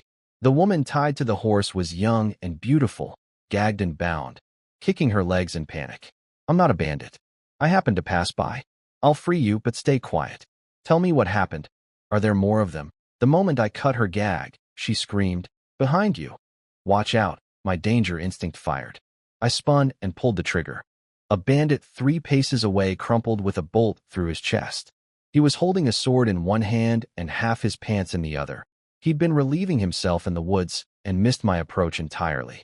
Pure bad luck that I hadn't spotted him earlier. So much for capturing a live prisoner. Again, I cut the woman's ropes. She bowed gracefully. My name is Zhang Yuer. I'll never forget your kindness. She hesitated on her own name. Her eyes were too sharp, too calculating for someone who'd just been kidnapped. She was lying about her identity, and doing it well, but not well enough to fool someone like me. Years of reading people in life-or-death situations made her act transparent. I asked where she lived. She gave a smooth answer about fleeing from Liangjing to Pingyang County. Too polished. Rehearsed, not spontaneous. Who took you? Why? I don't know. I was done wasting time. Fine. Goodbye. I turned to take the horses. She panicked. Wait. It's the middle of the night. I can't go back to the city alone. Please escort me. I'll reward you generously. No thanks. I mounted a horse and rode off. She hiked up her skirt and chased me, tripped, and face-planted into the grass. She sat up spitting out leaves, glaring at me with a mix of shame and fury. You're selfish and rude. I'm a helpless woman in the middle of nowhere at night, and you won't even help me? You didn't even come help me up when I fell. I stopped my horse. I saved your life. You lied to my face about everything. Why should I help more? She fired back without missing a beat. Maybe I was working with the bandits. Maybe it was a trick. How was she supposed to trust a masked stranger in the dark? She was mouthy and clever, watching me the whole time with those sharp eyes, sizing me up. I rubbed my forehead. Fine. If I left her here, she might follow me back to the village and figure out who I was. Better to just deliver her to the city and be done with it. I tied the other horses to a tree, walked one over to her. Get on. I'll take you back. She lit up but couldn't mount the horse to save her life. After watching her fail 3 times, I put my hand on her lower back and boosted her up. She went bright red at the touch. As we rode, I laid out my terms. I don't want anyone knowing who I am or where I came from. If anyone asks, tell them the bandits were ambushed by someone else. They scattered, and you escaped in the confusion. Then you ran into me on the road. Understood? Fine, fine. Zhang Yuer agreed to my terms. Then she bit her lip. But at least let me see your face. You saved my life. I want to remember you. No, you coward. You must be ugly. That's why you're hiding. I grabbed her collar like I was about to throw her off the horse. She immediately flattened against the horse's neck. Okay. I won't look. I'll shut up. Then I spotted torchlight ahead. 20-some people on horses and foot, heading our way. Looks like your rescue party, I said. When she saw who it was, her eyes turned cold and sharp. A completely different person from the chatty girl who'd been annoying me seconds ago. They surrounded us. A man at the front raised a blade and shouted, "Unhand my niece, you bandit!" But I caught something in his eyes, not just anger, but suspicion, resentment, even hostility toward his own niece. Something was off about this, uncle. Second uncle, stop. He's my savior, Zhang Yuer snapped at him. The uncle's face flickered with shock and something like frustration before he plastered on a smile. Of course. As long as you're safe, dear niece. I set her down, gave a quick salute, and rode away without a backward glance. But I didn't actually leave. I circled back through the darkness and hid in the grass to watch. What I saw confirmed my suspicions. Zhang Yuer suddenly mounted a horse with perfect ease, Nothing like the clumsy girl who couldn't climb up earlier. That had been an act. She confronted her uncle with ice in her voice. You were really worried about me, dear uncle? He sobbed theatrically about how scared he'd been, babbling about not being able to read or manage accounts, and what would happen to the family business if something happened to her. She cut him off with a cold snort. How thoughtful of you. The sarcasm dripped from every word. Neither of them was simple. The uncle clearly had motives against her, and Zhang Yuer was far sharper and more dangerous than she'd let on with me. I pulled out the portrait I'd taken from Zhang Guang's body. The woman in the drawing was unmistakably Zhang Yuer. So the Black Wind bandits had been hired to kidnap her specifically. Zhang Guang had been scouting her in town that day, not following me. My killing him just happened to delay their plan. I tore the portrait to shreds and let the wind carry it away. Whatever was going on between Zhang Yuer and her uncle was none of my business. If anyone came looking for me over this, I'd make them regret it. Back home, I cleaned up all the bodies and blood under the moonlight, keeping the weapons and the 50 taels of silver I found on them. 40 from the one who looked like the leader. I knocked on the cellar hatch with our agreed signal. Qingwan was sitting there obediently, clutching the tiger cub in one arm and a small bag of copper coins in the other. I couldn't help but smile. Even hiding from killers, she'd grab the money first. When Qingwan saw me, she burst into tears with relief. She'd heard the fighting and screaming from the cellar and had been terrified the whole time. I kept it brief. I killed Zhang Guang in town 2 days ago. Tonight, Black Wind Fort sent bandits for revenge. I killed them all. She went white. But I assured her they wouldn't be coming back anytime soon. We collapsed into bed, exhausted. In the middle of the night, Qingwan sat bolt upright, crying and flailing her arms. Let go of my husband. Let him go. I held her and patted her back until she woke up. She'd dreamed the bandits captured me. I told her dreams mean the opposite, but privately I made a decision. I needed to wipe out Black Wind Fort completely. Living in constant fear wasn't sustainable. The next morning, I stepped outside and froze. Over 50 kids were crowded at my gate, every child in the village between 12 and 18. They'd heard about my training sessions and wanted in. Too many. Go home, I said flatly. Their faces fell, but I walked past them and took my 3 brothers up the mountain. When Dashi asked why I'd turned them away, I explained that this kind of intense training requires proper nutrition. Without enough food, these already weak kids would get hurt, not stronger. I knew Brother Chen wasn't being selfish, Dashi grinned. Training went well. I estimated I'd recovered about half my former strength. At this pace, in 6 months I'd be back to 80% or more. Over breakfast, I casually asked how they'd slept last night, checking whether anyone had heard the fighting. Best sleep of my life, Dashi said through a mouthful of chicken and rice. Hit the bed and went out cold, the others agreed. I relaxed. I tried teaching them some knife fighting after the meal, but the blade snapped after a few blocks. The steel in this era was terrible, either too brittle or too soft. It made me want to forge my own weapons, but that meant building a proper furnace with refractory bricks. Not simple. Still, the idea wouldn't leave my head. I'd look into finding materials and skilled people in town. Later, I drew a bowl of blood from the big stag without harming it and divided it among everyone, including Qingwan. Fresh deer blood strengthens muscles and bones. Drink up. Nobody liked the taste. Qingwan's face scrunched up with every sip, but nobody dared refuse. Then Xiaobai brought over a bag, looking sheepish. Brother Chen, can you teach me how to build your crossbow? I tried copying it these past 2 nights. He opened the bag. Inside was a nearly complete replica of my compound crossbow, every single component accounted for. My jaw almost dropped. He'd only seen my crossbow a couple of times, and he'd reproduced every part from memory. The problem was he didn't understand the 3-string calibration principle, and his 2 eccentric wheels were mismatched. It would never fire accurately. But the fact that he'd gotten this far just by looking? That kind of intuition and craftsmanship was 1 in 10,000. I didn't tell Xiaobai what was wrong with his crossbow right away.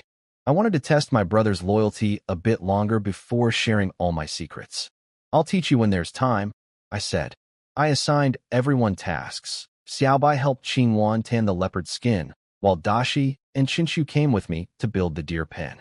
I also told Qinshu to bring his 12-year-old sister Qinyi over to help with cooking. The kid was smart enough to realize I was really just giving her a way to eat proper meals, and his eyes got misty with gratitude. We started mixing grass into mud for dry stack walls. Before long, village chief Su Jiang came by with Zhou Dahai and some others. He'd even gone to town and gotten me an official hunter's license and badge. Now I could legally buy weapons and hunt openly. I hadn't even thought of that. Just the four of you building this? You'll be here forever. Come on, boys, let's help, Su Jiang said. Then something amazing happened. Every villager who walked past on their way to the fields dropped their tools and pitched in without being asked. Within hours, nearly every man in the village was there. By late morning, we had a massive deer pen, big enough for dozens of animals. I invited everyone to stay for lunch. 2 stewed grouse, a pot of fish, vegetables with plenty of meat, and 2 big jars of wine. Some of these men hadn't eaten meat or drunk alcohol in 2 years. A few looked close to tears. Little Chinny turned out to be a gem. Only 12, but an expert cook, quick on her feet, and sweet-tongued. She called Qingwan sister, so naturally that it melted her heart. Qingwan even shared her precious osmanthus candy with the girl. Lu Jinsue and Su Xiu'er came to help, and even Wang Kaifeng and Zhou Jiao showed up to work hard, refusing to let Qingwan lift a finger. Ma Lian arrived too, bringing wild fruit for Qingwan. Then Ma Lian noticed the marks on Qingwan's neck. What happened there? How'd you get those bruises? Qingwan's face turned scarlet. I bumped into the table corner. Must have hurt. And you keep bumping it every night? We can hear you crying out in pain from way over at my house. Poor little Qingwan. The women roared with laughter. Qingwan stammered that it really was just a table corner, happening to hit the same spot several days in a row. Ma Lian kept a straight face. Tell you what, tonight I'll sleep at your house and let that table corner bump into me instead. I'm tougher, I won't even cry. You just want to get bumped yourself, admit it, the women howled. Lu Jinsue rescued the mortified Qingwan, pulling her away and scolding the others. Leave her alone. When Wang Kaifeng and Zhou Jiao tried to sneak away before the meal, Qingwan chased them down and dragged them back. My husband sent me to get you. You worked all morning. You have to eat. Wang Caifeng's eyes went red. You two are such good people. We treated you so badly before. During the meal, I sat next to Dashi's father, the village blacksmith Zhao. I asked him about ironworking techniques. We just heat iron and hammer it, he said. Real smelting happens at big foundries with tall furnaces. They crush or fill the furnace and burn with charcoal. Takes forever and uses mountains of charcoal. With charcoal? I asked, surprised. Nothing else. What else would there be? So they hadn't discovered coal yet. That meant no advanced furnaces either. The entire empire's metallurgy was stuck in a primitive stage.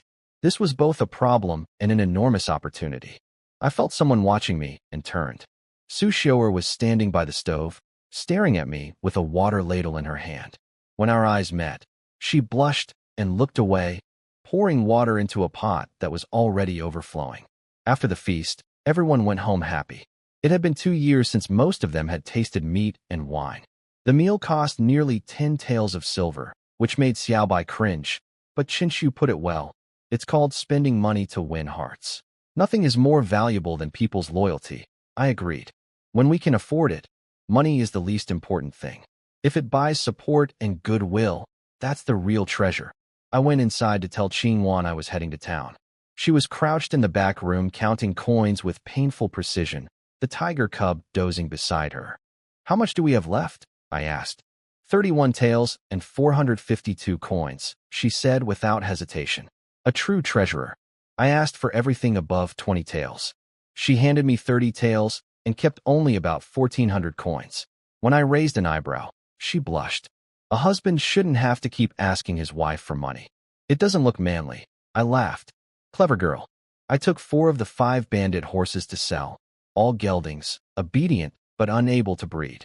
I kept the youngest one for myself. On the road, a fancy horse carriage passed me. The curtain lifted, and there was Zhang Yu'er, the woman I'd rescued last night. She called herself Young Boss to her driver. So she ran a business. She spotted me and froze. Young sir, have we met before? Never, I said flatly. She stared at my eyes, clearly suspicious. Are you sure? Your eyes look so familiar. Positive. Good day. She let it go but ordered her driver to follow me. I ignored them.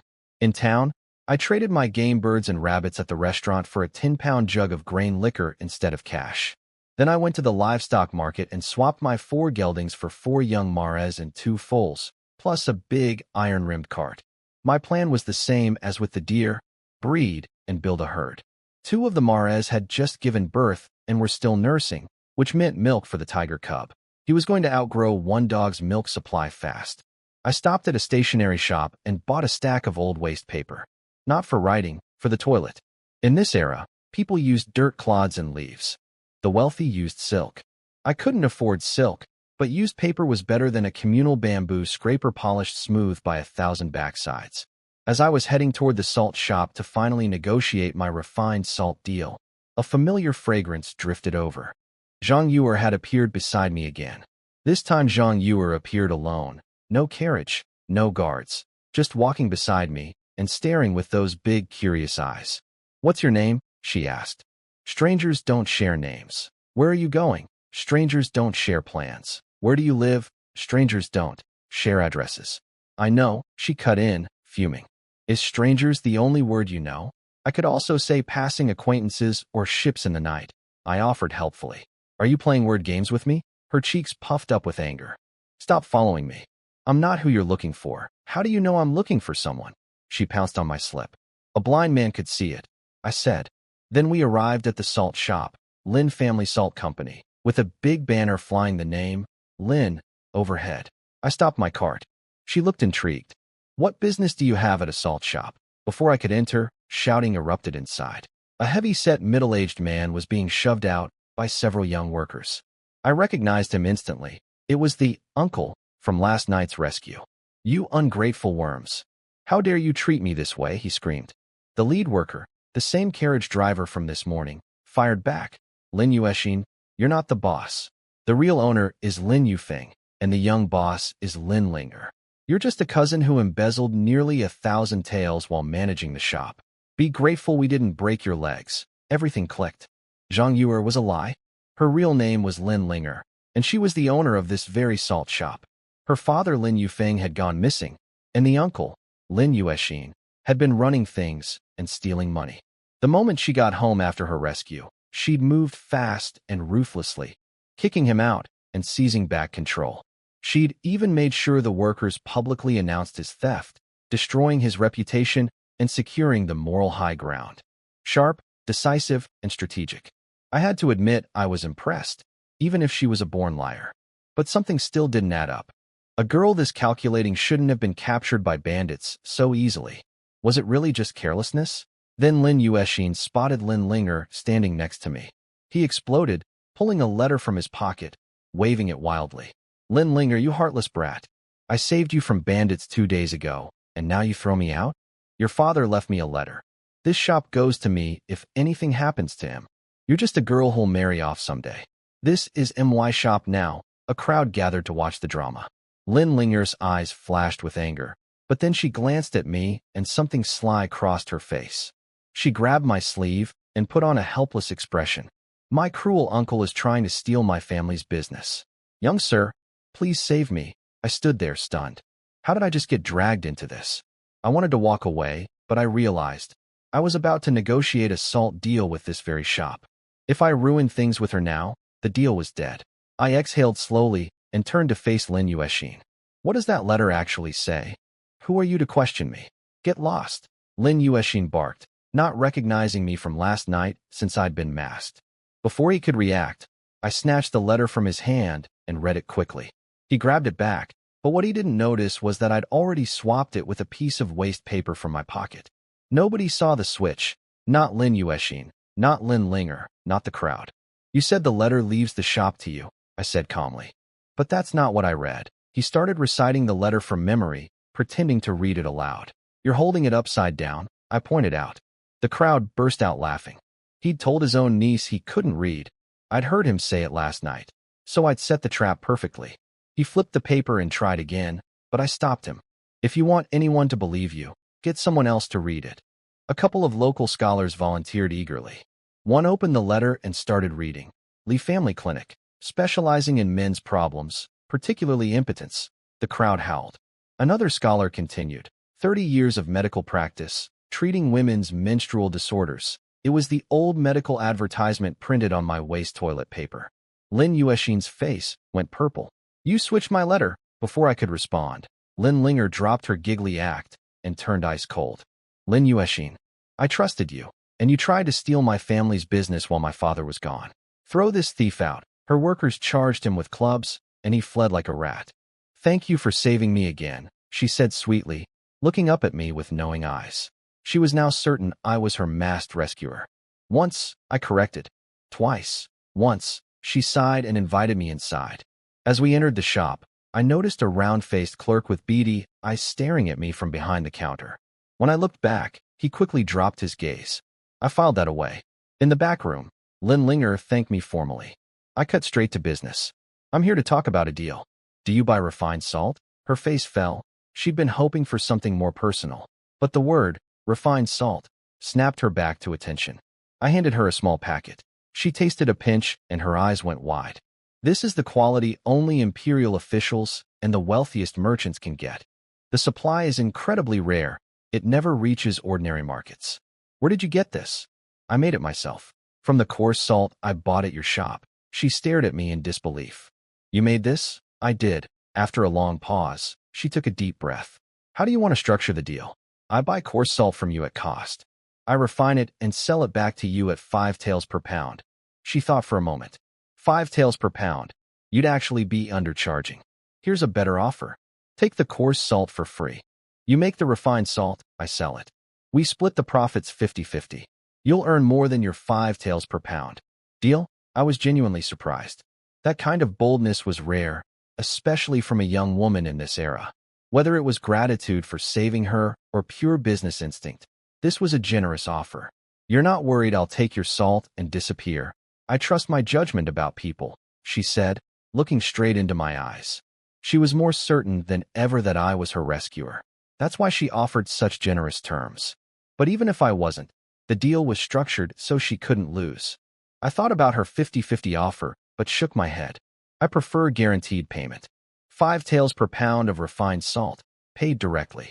What you sell it for after that is your business. She looked annoyed, probably thought I was questioning her sincerity, but agreed. Give me 1,000 pounds of coarse salt.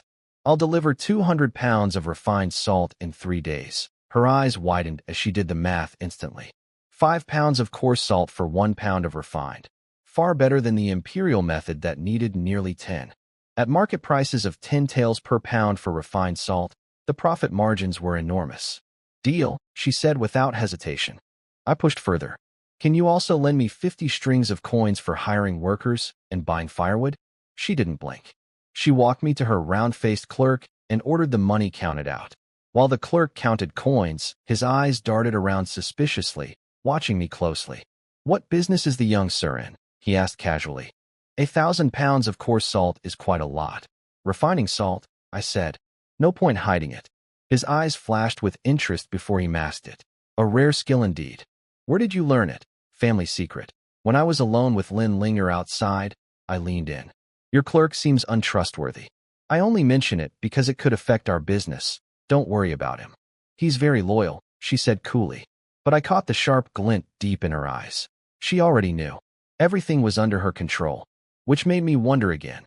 How had someone this shrewd gotten kidnapped by bandits? May I at least know your name? She asked as I prepared to leave. I can't do business with someone completely anonymous. Strangers who happen to meet. Get out, she slammed the door in my face.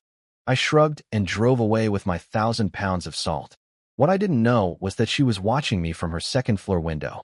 I sensed something and glanced up. She jerked sideways to hide and cracked her forehead on the window frame.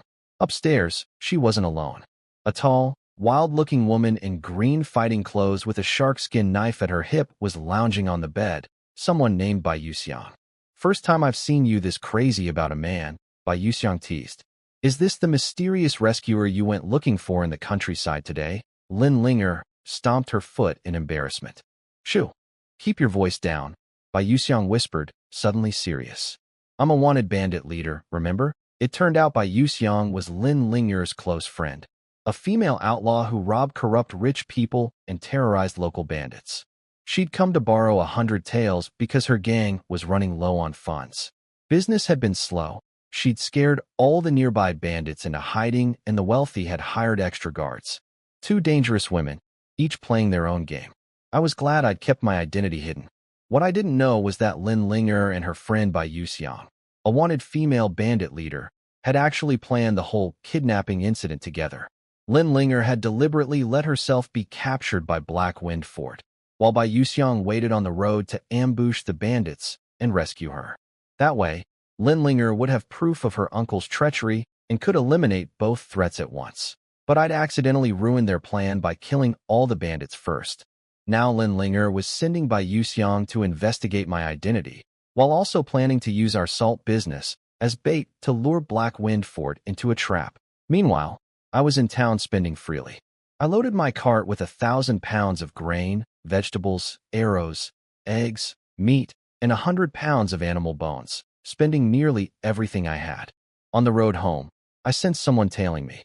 I pushed the horses to full speed, blew past my village turnoff without stopping, rode 20 miles, cut through dense forest on hidden paths, and doubled back to the village. Whoever was following me was completely lost. It was Bai Yuxiang, stunned that she'd been shaken off. He's an expert at vanishing, she muttered in disbelief. When I finally reached the village, my blood ran cold. A crowd surrounded my deer pen. I heard crying. I pushed through and found Dashi, Xiaobai, and Qinshu all lying on the ground, covered in blood. Qingwan and little Qinyi were washing their wounds while Xiaobai's mother and Dashi's father wept over their sons. Village chief Su Jiang told me what happened.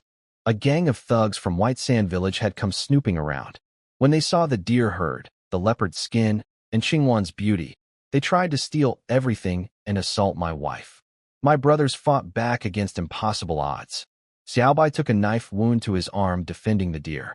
Dashi tackled the gang leader and held on even as the whole group beat him nearly to death. Qinshu clutched the leopard skin and wouldn't let go until they smashed a rock against his head. Qingwan and Qinyi had run for help. The thugs fled when they heard villagers were coming, but they took a young deer and a leopard skin with them. I checked each of my brothers. Xiaobai's cut was on soft tissue, painful but not dangerous. Dashi was beaten bloody, but no broken bones. Qinshu's head wound was bleeding heavily, but the skull seemed intact. They'd all survive. I stood up. My eyes went so cold that everyone who saw them shuddered. They'd beaten my brothers, stolen my property, tried to violate my wife. Uncle Su, take care of them. Have some men unload my cart. I'm going to settle this. I mounted a horse, turned it toward White Sand Village, and rode. I rode hard, ignoring Su Jiang's warnings about the thugs outnumbering me. After 15 minutes, I spotted them lounging in a grove, 7 men, laughing and fooling around. One was wearing my leopard skin like a costume. The stolen deer was tied to a tree nearby. No witnesses around. I dismounted 30 paces out, tied my horse, and walked straight toward them. One of them stood up, smirking. Well, if it isn't Brother Chun, come to get even? Just you alone? Just me, I said, raising my crossbow. One bolt through his throat. He crumpled. But that's enough, I reloaded. Another thug screamed that killing with a crossbow was a serious crime. You're right, I said, and put a bolt through his forehead. The rest panicked. These were street bullies, not fighters. They'd never seen real killing. They screamed and scattered in 4 directions. I dropped the crossbow, grabbed my hunting bow, and fired 4 arrows in quick succession. For men, for arrows through the back, for bodies on the ground. That left Wu Tian, the ringleader, standing frozen in my leopard skin, legs shaking, too terrified to run. I walked up to him. Take off my leopard skin. He obeyed instantly, begging for his life, claiming he'd been drunk. I grabbed his hair and pressed my blade against his neck. He screamed that his uncle worked for the county government and would come after me. I drove the knife into his throat and twisted. Then I pushed his body aside, dodging the spray of blood. 7 bodies. I threw them all off a nearby cliff for the animals to clean up, collected my arrows, grabbed the leopard skin and the deer, and rode home. Back at the village, everyone crowded around me. Did you catch them? Su Jiang asked anxiously. Caught them. Beat them up. Got everything back? I said calmly. They stared in disbelief. 1 against 7, and I'd returned without a scratch. If they knew I'd actually killed all 7, they'd have fainted. I checked on my brothers. All 3 were awake, bandaged up, sitting by the door. Qinshu stood up painfully. Sorry, Brother Chun. We lost the fight. We let you down. They outnumbered you. And you've only been training your bodies, not fighting techniques yet. It's normal, I said. But privately, I decided to accelerate their combat training immediately. Xiaobai noticed the 1,000 pounds of salt on the card and asked what it was for. Qinshu shot him a look. Does Brother Qin need to explain everything to you? Just follow orders. Xiaobai shut up fast. I turned to Su Jiang. Uncle Su, there's something I'd like to discuss with you. Just tell me, Su Jiang said with a smile. Starting tomorrow, I'm buying firewood and grass from anyone who'll sell. 30 coins per bundle of firewood, 15 for grass. I also need 10 women workers each day at 20 coins per person. They'll tend fires and boil salt water. The village erupted with excitement. In these desperate times, I was offering steady paid work. Su Jiang could barely contain himself. You're trying to make the whole village rich. I can't promise riches, I said. But there's money to be made. Daily pay, never late. The news spread through the village within minutes. Everyone was buzzing. That evening after dinner, I gathered my 3 brothers and Qingwan around the table by lamplight. Their faces were tense. They knew something important was coming. I'm going to produce refined salt and sell it, I said. I explained that Qingwan knew the process and would teach them, but the method was an absolute secret. Not even family could know. After today's fight, I had no doubts about their loyalty. They'd bled for me. They'd earned my trust completely. Qinshu, you're in charge of tomorrow's operations. Go home tonight and plan everything. Who handles the firewood? Who manages the workers? Who tracks the money? I'll have a written plan for you by morning, he said firmly. This kid had the mind of both a commander and a strategist. Then I told Xiaobai to stay behind. I was finally going to teach him the compound pulley crossbow. He nearly fell off his stool with excitement. Dashi looked worried he'd been left out, so I told him his time was coming. We'd be smelting iron and forging weapons soon. His face split into the biggest grin. Once the others left, I walked Xiaobai through the principles. The moment he understood the 3-string calibration concept, everything clicked. How did you figure this out? He asked, amazed. Came to me in a dream, I said. Did the god of carpentry visit you? He was completely serious. I told him to take whatever materials he needed and build several crossbows, one for each of us. All finished weapons would be stored at my house, and the technique was never to be shared. After Xiaobai left, I started building something different, a small hand crossbow for Qingwan. Same pulley principle, auto-loading feature, but compact. Effective range of only 30 paces, but enough to punch through a person at close distance. What are you making? Qingwan asked, bringing me water while cradling the sleeping tiger cub. After what happened today, you need a weapon. I'm making you a hand crossbow to carry at all times. She tried to refuse, but I was firm. I can't always be by your side. In this world, you have to be able to protect yourself. She bit her lip and agreed reluctantly. I worked until deep into the night. When I finally stepped out of the workshop, I expected to find Qingwan asleep. Instead, she was sitting in the lamplight at a spinning wheel, working thread. The tiger cub slept in its little nest at her feet. In that warm glow, wearing her simple clothes with no ornaments in her hair, she was the most beautiful thing I'd ever seen. I stood there, completely lost in the sight of her. Standing there watching Qingwan spin thread by lamplight, I realized something. For the first time in 2 lifetimes, I was actually enjoying life. My previous existence was nothing but war, then business. I never even married. Now I had a home, people who depended on me, and someone who waited up for me at night. She noticed me staring and smiled. What is it? I looked at her spinning wheel, an ancient single spindle model, horribly inefficient. My engineering background screamed at me to redesign it. I'll upgrade this for you sometime, I said. You can do that too. She gazed at me like I was some kind of god. I laughed, then put my arm around her shoulder. Time for bed. She squirmed. It's my time of the month, I sighed. But then, after we lay down, a soft hand crept under my blanket. I can't do everything, she whispered, face burning, but I can still. I'll spare the details. The next morning, I woke up feeling incredible. Whatever happened during my transmigration, my energy was bottomless. Hunting, killing, working all day, being with Qingwan every night, and I only felt stronger. Without her nightly help, I honestly felt like I might burst. My 3 brothers showed up at dawn despite their injuries, ready to train. I admired their toughness and took them up the mountain, adjusting the workout to avoid stressing their wounds. After the run, I taught them hand-to-hand combat. I started with Dashi, the strongest of them, and threw him around like a rag doll using wrestling techniques. The others watched in stunned silence. How are you doing that? Xiaobai gasped. He can't even use his strength against you. It's called bridge wrestling, I explained. Builds flexibility, strength, and technique all at once. I let each of them experience being tossed around.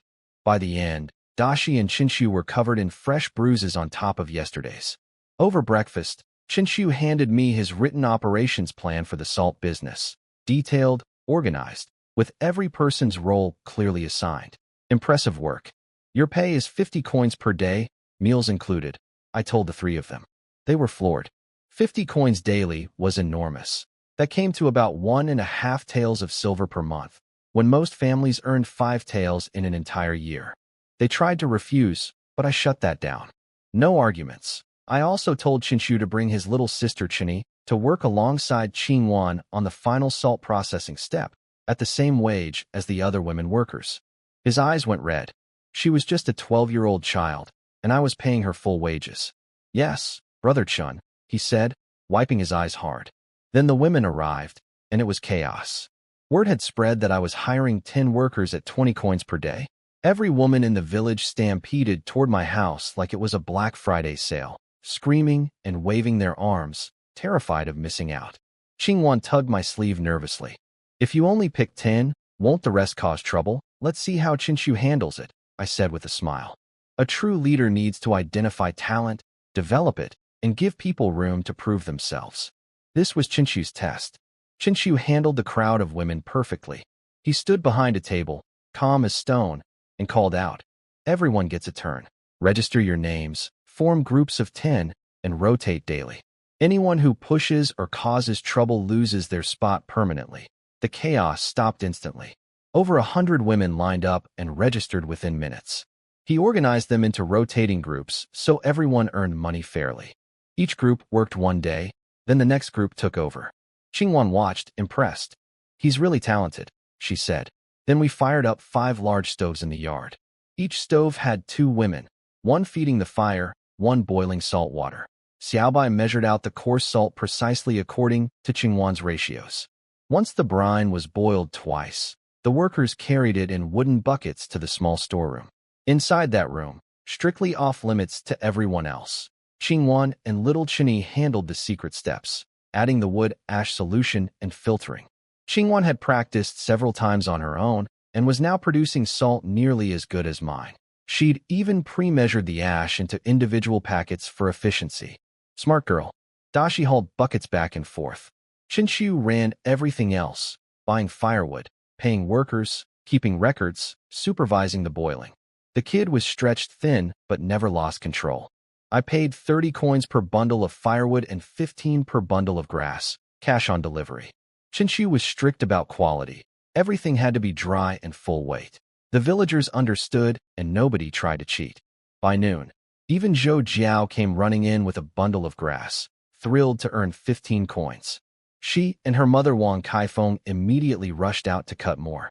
While things ran smoothly, I fed the deer herd, mixed deer blood into small jars of liquor for medicinal use, and finished building Qingwan's hand crossbow. The first batch of refined salt came out beautifully. I praised Qingwan and Qinyi, and they beamed with pride. At dinner time, I stepped outside and called to the working women. "Everyone come eat." They stared at me in shock. "You're feeding us too? 20 coins a day plus 1 meal. Just rice and vegetables, nothing fancy." The place erupted. In these times, having work and a free meal was beyond anyone's dreams. One bold woman laughed. "You're too good to us. We've all got buns to share too. Come take a bite anytime." The others howled, eyeing me hungrily. I retreated fast. I could face bandits and wild boars, but a mob of flirtatious village women was too much.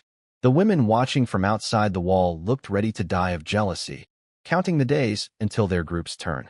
But just as everyone sat down to eat, a commotion broke out at the firewood station. Qinshu was pointing at an open bundle of wood, furious. "Brother Zhou, this isn't right. You hid rocks inside the firewood to cheat the weight? That's flat-out fraud." The cheater turned out to be a scrawny man named Zhou San. Qinshu had caught him stuffing rocks into his firewood bundles to add weight. The first time, I told Qinshu to let it slide. But Zhou San did it again. Half the bundle was stones. Qinshu handled it well. He made Zhou San return the money from the first bundle and rejected both new ones. Zhou San whined and begged, but Qinshu stood firm, backed up by Dashi cracking his knuckles nearby. Zhou San finally slapped his coins on the table and left with a poisonous look in his eyes. One rotten apple in every barrel. We moved on. The women workers were incredible. With good food and fair pay motivating them, they burned through 500 pounds of coarse salt in a single day. At this rate, we'd finish all 1,000 pounds in 2 days, ahead of schedule. That evening, Qingwan counted the output. 120 pounds and 7 ounces of refined salt today. If we kept this ratio, the full 1,000 pounds of coarse salt would yield over 240 pounds of refined salt. We only owed Lin Linger 200 pounds, meaning we'd keep 40+ pounds for ourselves. At 5 taels per pound, that was 1,000 taels of silver coming in. Qingwan's eyes practically turned to gold coins. Everyone had their evening tasks. Qingwan spun thread with Chinny helping. Qinshu worked on the accounts. Dashi was outside smashing old broken swords and knives into tiny pieces with a stone pestle. I told him to crush them as fine as possible. He didn't know why, but he swung that hammer happily. Xiaobai sat in the workshop while I walked him through assembling his crossbow, correcting each mistake. The next day, same routine, training, salt production, buying firewood. The whole village was buzzing with energy and income. Everyone except Zhou San. He skulked around the village, bitter and hungry, cursing me under his breath for cutting him off over a couple of rocks. Then 2 strangers rode into the village, men from White Sand Village looking for Wu Tian and his gang, who'd been missing for 2 days. Zhou San's eyes lit up with malice. He saw his chance for revenge. Wu Tian? Yeah, I saw them, he said, his rotten mind churning. They came here, got into a fight with someone. Then that someone chased after them with a bow and arrows. Whether he killed them, I couldn't say. The 2 men leaned in, eyes hard. Who chased them? Him. Li Chun. Lives up there on the hill. Zhou San pointed toward my house, his eyes full of spite. The 2 strangers rode up, an old man named Wu Chongqing, a clan elder from White Sand Village, and a one-armed man named Ma Wu, their village chief. Wu Chongqing's eyes were murderous. My brothers sensed danger immediately. Without a word, Qinshu stood up slowly. Dashi set down his salt bucket and gripped a thick wooden staff. Xiaobai's hand slid under his workbench to the crossbow he'd built, silently pulling the string taut. They all knew what I'd done to those 7 thugs. I'd come back that day without a scratch, but radiating killing intent so thick even the other villagers had felt it. Now White Sand Village had come looking. My brothers were ready. If it came to a fight, they'd follow me without hesitation. Are you Li Chun? The old man barked. What did you do to our 7 young men? I don't know what you're talking about, I said calmly, signaling my brothers behind my back to stand down. Don't play dumb. Someone from your village told us you chased our boys with a bow. Give them back or we'll tear you apart. Elder, I respect your age, I said quietly. But don't mistake my youth for weakness, and don't throw false accusations. Whoever told you that, bring them here. Let them say it to my face. I let my eyes go cold. Not full force, just enough. Wu Chongqing's whole body shuddered. He staggered back a step, teeth chattering, unable to meet my gaze. Whatever he saw in my eyes, it wasn't a 19-year-old boy. Ma Wu stared at me in shock. He could feel it too, a pressure rolling off me like a tidal wave, something that made him want to look away. Ma Wu went to fetch the informant and found Zhou San lurking behind a tree, watching the show. He dragged the little weasel over by the scruff of his neck. Oh, it's you, I said, looking at Zhou San. My gaze passed over him like a blade across his throat. He started trembling uncontrollably. He could feel it in his bones. If he spoke against me, I would kill him. He was starting to regret coming. But then he looked at my yard. The workers, the stacked firewood, the bustling operation, and jealousy burned away his fear. He remembered being humiliated over those rocks and the firewood. He gritted his teeth, pointed straight at me, and screamed. Yes, it was him. I saw him ride after them with a bow. He killed your people. Call the authorities. Arrest this murderer. Dead silence. Dashi exploded from the yard, cursing. You backstabbing maggot. How dare you lie about Brother Chun? Qinshu stared at Zhou San with eyes like black ice. Xiaobai gripped his crossbow so hard his knuckles went white. fighting the urge to put a bolt through the traitor's chest. The witness is right here. What do you have to say? Wu Changqing roared, pointing at Zhou San. I just raised an eyebrow. He says I killed them, so it must be true. The old man drew a long blade from his saddle. Surrender now, or I'll cut you down where you stand. I didn't even glance at his sword. You have your witness. I have mine. Qinshu. Qinshu stepped forward without hesitation. Wu Tian and his gang came here and tried to rob us. Our villagers chased them off. Brother Qin was in town that day and came home late. He never saw them. Dashi and Xiaobai stood up beside him. That's exactly what happened. Then Qingwan rushed over and grabbed my arm. My husband was home all evening. He never left. He never saw any Wu Tian. I almost laughed. My sweet, honest little wife was lying through her teeth for me without blinking. Qinshu turned to the working women. Why don't you ask the rest of the village? That was all it took. Dozens of women surged forward like a flood, surrounding the two strangers with a wall of righteous fury. How dare you accuse our Li Chun? We were all here helping him that day. He never left. That Zhou San is a cheat who got caught stuffing rocks in his firewood. He's just taking revenge. Old man, you believe that little weasel? Did you leave your brain at home? The verbal assault was devastating. Wu Changqing turned purple. Even Ma Wu was sweating under the barrage. I noticed Dashi and Xiaobai giving Qinshu secret thumbs-ups. The kid had mobilized an entire village in seconds. Born political officer material. Then village chief Su Jiang arrived, carrying firewood. Ma Wu grabbed onto him like a drowning man. He explained the situation fairly, just the facts, no bias either way. That objectivity actually impressed me. But before Su Jiang could even think, Qinshu jumped in smoothly. Uncle Su, we've already explained everything.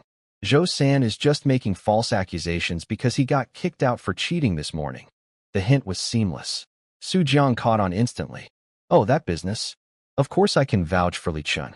He was right here with us, unloading his cart. Never went anywhere. He turned to the other men. You boys can confirm, right? Absolutely. He was with us the whole time. Nobody saw him leave. I kept my face blank, but inside I was torn between laughter and genuine emotion.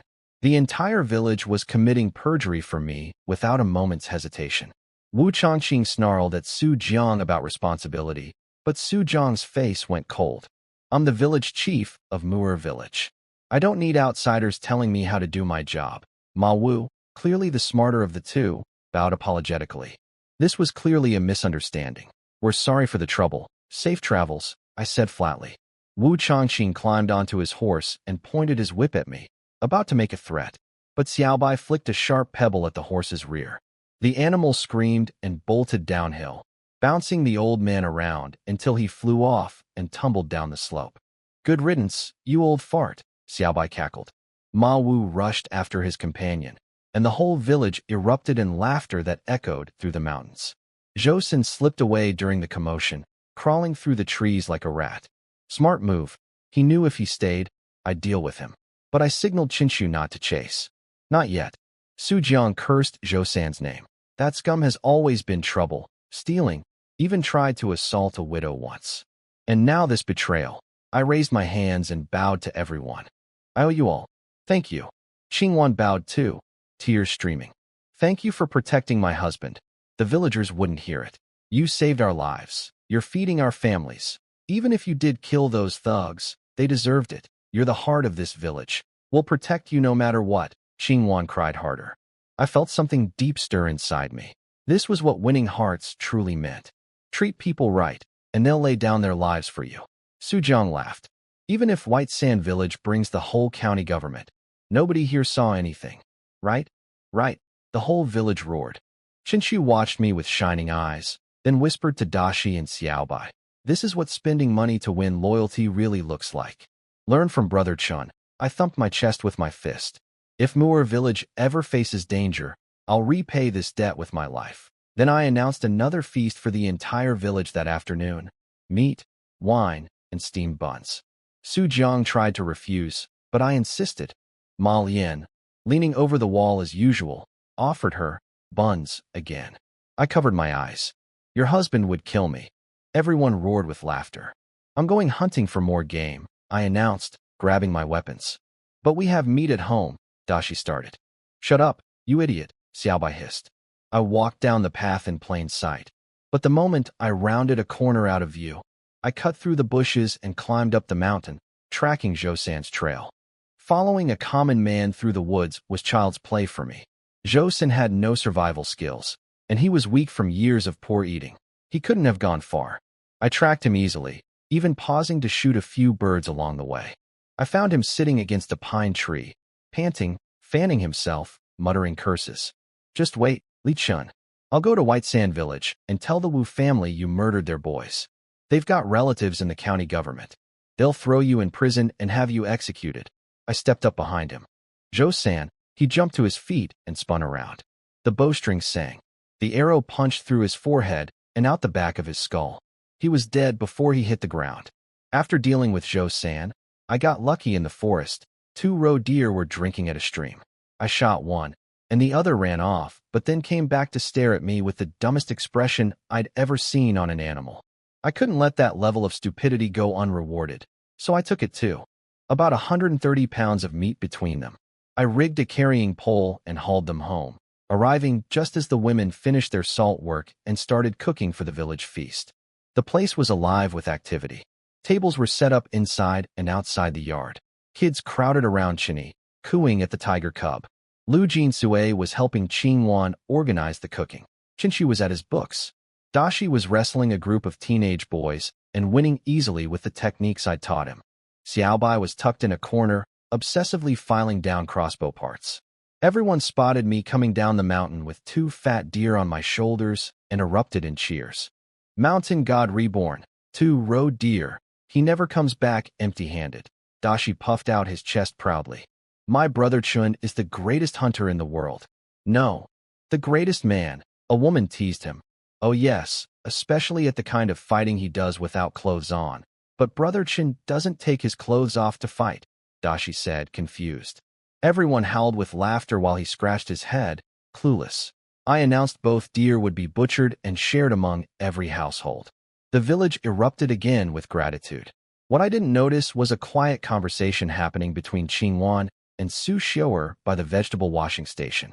Qingwan had always been grateful to Xiu'er. She defended her against bullies, shared food when they were starving, and stood up for her when Zhou Jiao cut her clothes. And Qingwan had noticed what everyone else could see. Xiu'er had feelings for me. Back when I was a worthless troublemaker, her family had forbidden any involvement. Now that I'd changed, it was too late. I was already married.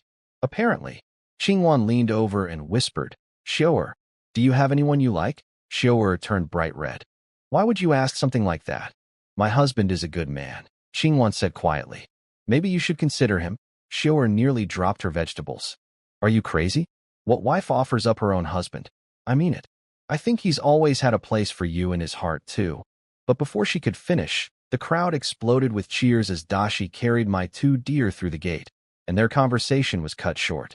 Qingwan smiled at the flustered Xiu'er. "Think about what I said. I'm serious." She walked away to chop vegetables, leaving Xiu'er standing there with shaking hands, a red face, and a racing heart. What I didn't see was the conversation continuing between Qingwan and Su Xiu'er's mother, Lu Jinsue. Apparently, Xiu'er was so flustered after Qingwan's suggestion that she couldn't even wash vegetables properly, leaving mud on the leaves, then scrubbing them down to bare stems. Her mother noticed and pulled the truth out of her. When Lu Jinsue heard that Qingwan had offered to share me with Xiu'er, she looked across the yard at my wife. Qingwan caught her eye, gave a small smile and a nod, then went back to work. "What a kind-hearted girl," Lu Jinsue sighed. "Li Chun is lucky to have her." She asked Xiu'er how she felt about it. Xiu'er's face turned so red it could have lit a fire. She stomped her feet and whined, "Mother," but her eyes told the whole story. That girl's heart was practically leaping out of her chest. "The only thing is, you'd be the second wife," Lu Jinsue said gently. "With someone as good as Qingwan, there'd be no first or second." Xiu'er shot back immediately, then realized what she'd just admitted and fled with a vegetable basin, mortified. Meanwhile, I finally got to sit down. The roe deer were butchered and divided among every household, my way of thanking the village for standing behind me. Su Jiang and the village elders sat with me, worried about the Wu family from White Sand Village. They warned me the Wus were bullies with connections in the county government, and that Wu Chongqing was rumored to be a former bandit who'd once killed a fellow villager and got away with it through his official connections. Don't worry, I said. Without evidence, they can't touch me. And if they try anything in the shadows, well, let's see if they dare. Then dinner began. The whole village sat down together, over 300 people. Men at the front tables, women behind, children crouching in corners with big bowls of rice, meat, and vegetables, their little mouths shining with grease. Su Jiang stood up with a bowl of rice wine. In 2 years of drought, war, and famine, we were staring at death. Then Li Chun turned his life around, and in 5 days we've eaten meat 3 times, drunk wine twice, and found paid work. We're not just surviving anymore. We have a future. So what do we say? Thank you, Brother Chun, 300 voices roared. And whenever Brother Chun needs us, we show up. Su Jiang raised his bowl toward me. To you, Brother Chun, every man raised his bowl. Even the children lifted their rice bowls. The whole village shouted as one. I stood, lifted my wine, and drained it. We're one family. No need for fancy words. In that moment, something shifted. The village united around a single center, and that center was me. That night, the workshop buzzed with activity. Xiaobai worked on his crossbow beside me, asking questions while I built my own secret project. Out in the main room, Qinshu was teaching Dashi to read, or trying to. The big guy kept falling asleep over his book until Qinshu smacked him with it. Brother Chun says if you can't remember today's characters, no training tomorrow. Dashi snapped awake instantly. Okay, I'll learn. Little Chinny giggled behind her book. Qingwan smiled too, spinning thread with the tiger cub hanging in a cloth pouch against her chest. The little guy still hadn't opened his eyes but had decided she was his mother. Every time he got hungry, he quacked in a way that almost sounded like Mama. Xiaobai finally finished his crossbow and brought it to me. I loaded it, aimed at a coin-sized target 10 paces away, and fired. Dead center. Excellent work, I said. His craftsmanship was now nearly equal to mine. Working together, we could produce 1 compound crossbow per day, but I kept the weapon. When you carry a powerful weapon, the urge to use it follows. Until you can control that impulse. These stay with me. He understood completely. He noticed the pile of mysterious parts I'd been making and asked what they were. You'll see when they're done, I said. I asked him how many villagers had real woodworking skills. He estimated 12 or 13 experts, but if you counted basic ability, nearly 70 or 80 people. Almost the whole village. Most families descended from military carpenters who'd fled here generations ago. The skills had been passed down even without official craftsman status. Make me a list. Rank them by skill level, I said. After midnight, everyone went home. I slept, then woke at dawn for training. This time, after the usual physical conditioning, I introduced short spear combat techniques alongside knife fighting and wrestling. The spear was 5 feet long, shorter than a standard lance, but longer than any sword. In close combat, length wins, I explained. But too long is clumsy. This length is the sweet spot. I demonstrated with a quick feint and thrust. The wooden staff blurred through the air and punched clean through a straw target dummy, sending it flying. That's way faster than a blade, Qinshu gasped. I taught them 8 basic thrusting forms. No fancy moves, just straight-line kills with rear strike counters. They drilled relentlessly. Qingwan practiced with her hand crossbow too, plinking away at a wall target. Her aim was shaky, but consistency would fix that. After lunch, I had the boys keep training and collecting firewood while I hitched 2 horses to the cart. I told them they could ride the spare horses for fun, call it cavalry practice, but to be careful. Dashi let out a war cry, grabbed a spear, mounted a horse, and galloped off like a lunatic. Qinshu cursed after him. I loaded 200 pounds of refined salt onto the cart, keeping the extra 41 pounds hidden at home for personal use. Time to deliver to Lin Linger and collect my payment. But the moment I left the village, I felt it. Someone was watching me. I sensed someone watching me as I left the village, but nothing happened on the road. Strange. In town, I sold my game birds for 3 taels first. Every coin counts. Then I pulled out a small jar of deer blood wine at the restaurant. The owner recognized his own liquor, but froze when he saw the deep red color and smelled the aroma. Is this deer blood wine? Wild deer blood. You know the benefits. His eyes went wild. He offered 1 tael per small jar. I'd bought 10 pounds of plain liquor for 1 tael total, mixed in some deer blood, and now each little jar was worth a tael. 10 times profit. I didn't take the cash, though. I traded for 100 pounds of plain liquor instead. Next trip, I'd turn that into 100 taels. The restaurant owner waved goodbye to me from his doorstep like a lovesick maiden. At the salt shop, the round-faced clerk greeted me with suspicious warmth. I noticed the flash of greed in his eyes, but said nothing. Lin Linger came out from the back. No makeup, still stunning, with that cold edge that kept most people at a distance. "I have your delivery," I said. "Already?" "It's only been 2 days. I carried both 100-pound salt bags in myself, one per hand." She watched me closely. "You're remarkably strong. You remind me of someone I once met." "Briefly, just used to heavy work," I said, not admitting anything. "Ever." Her workers weighed the salt, 200 pounds exactly. They poured it into basins. White as snow, fine as sand, sparkling. The clerk stared at it with naked greed. Lin Linger tasted samples from different bags and nodded firmly. "Quality product, honest weight. You're a man of your word." She ordered a banknote for 1,000 taels. But I shook my head. "Cash. 900 taels of silver and 100 strings of copper coins. I needed real money for supplies and worker wages." She didn't hesitate. Holding all that silver and copper, I suddenly thought of Qing Wan. If I converted everything to copper coins, she'd spend days counting them, and wouldn't be able to hug the pile in her sleep. "I have 4 more things to discuss," I said. "Go ahead." She led me to the back room. All business on the surface, though I could tell something else was churning underneath. I had 4 things to tell Lin Linger, and I wasn't going to waste time dancing around any of them. First, my name is Li Chun. I live in Muir Village. Now that you know, stop sending people to follow me. Her face went red. She wanted to deny it, but finally just nodded. Second, give me 2,000 pounds of coarse salt. I'll deliver 400 pounds of refined salt in 3 days. She agreed immediately. I could tell she was thrilled. She'd already lined up buyers at 12 taels per pound. Third, I want us to sign an official contract. Things had changed since our first deal. White Sand Village was sniffing around. Joseon had tried to frame me, and I needed legal protection. A formal agreement served both our interests. She was surprised but agreed. We called in a government clerk, filled out the paperwork, stamped it with an official seal, and each kept a copy. Simple and binding. "What's the 4th thing?" she asked. "Your clerk. He's a problem. He's eyeing my salt-making skills.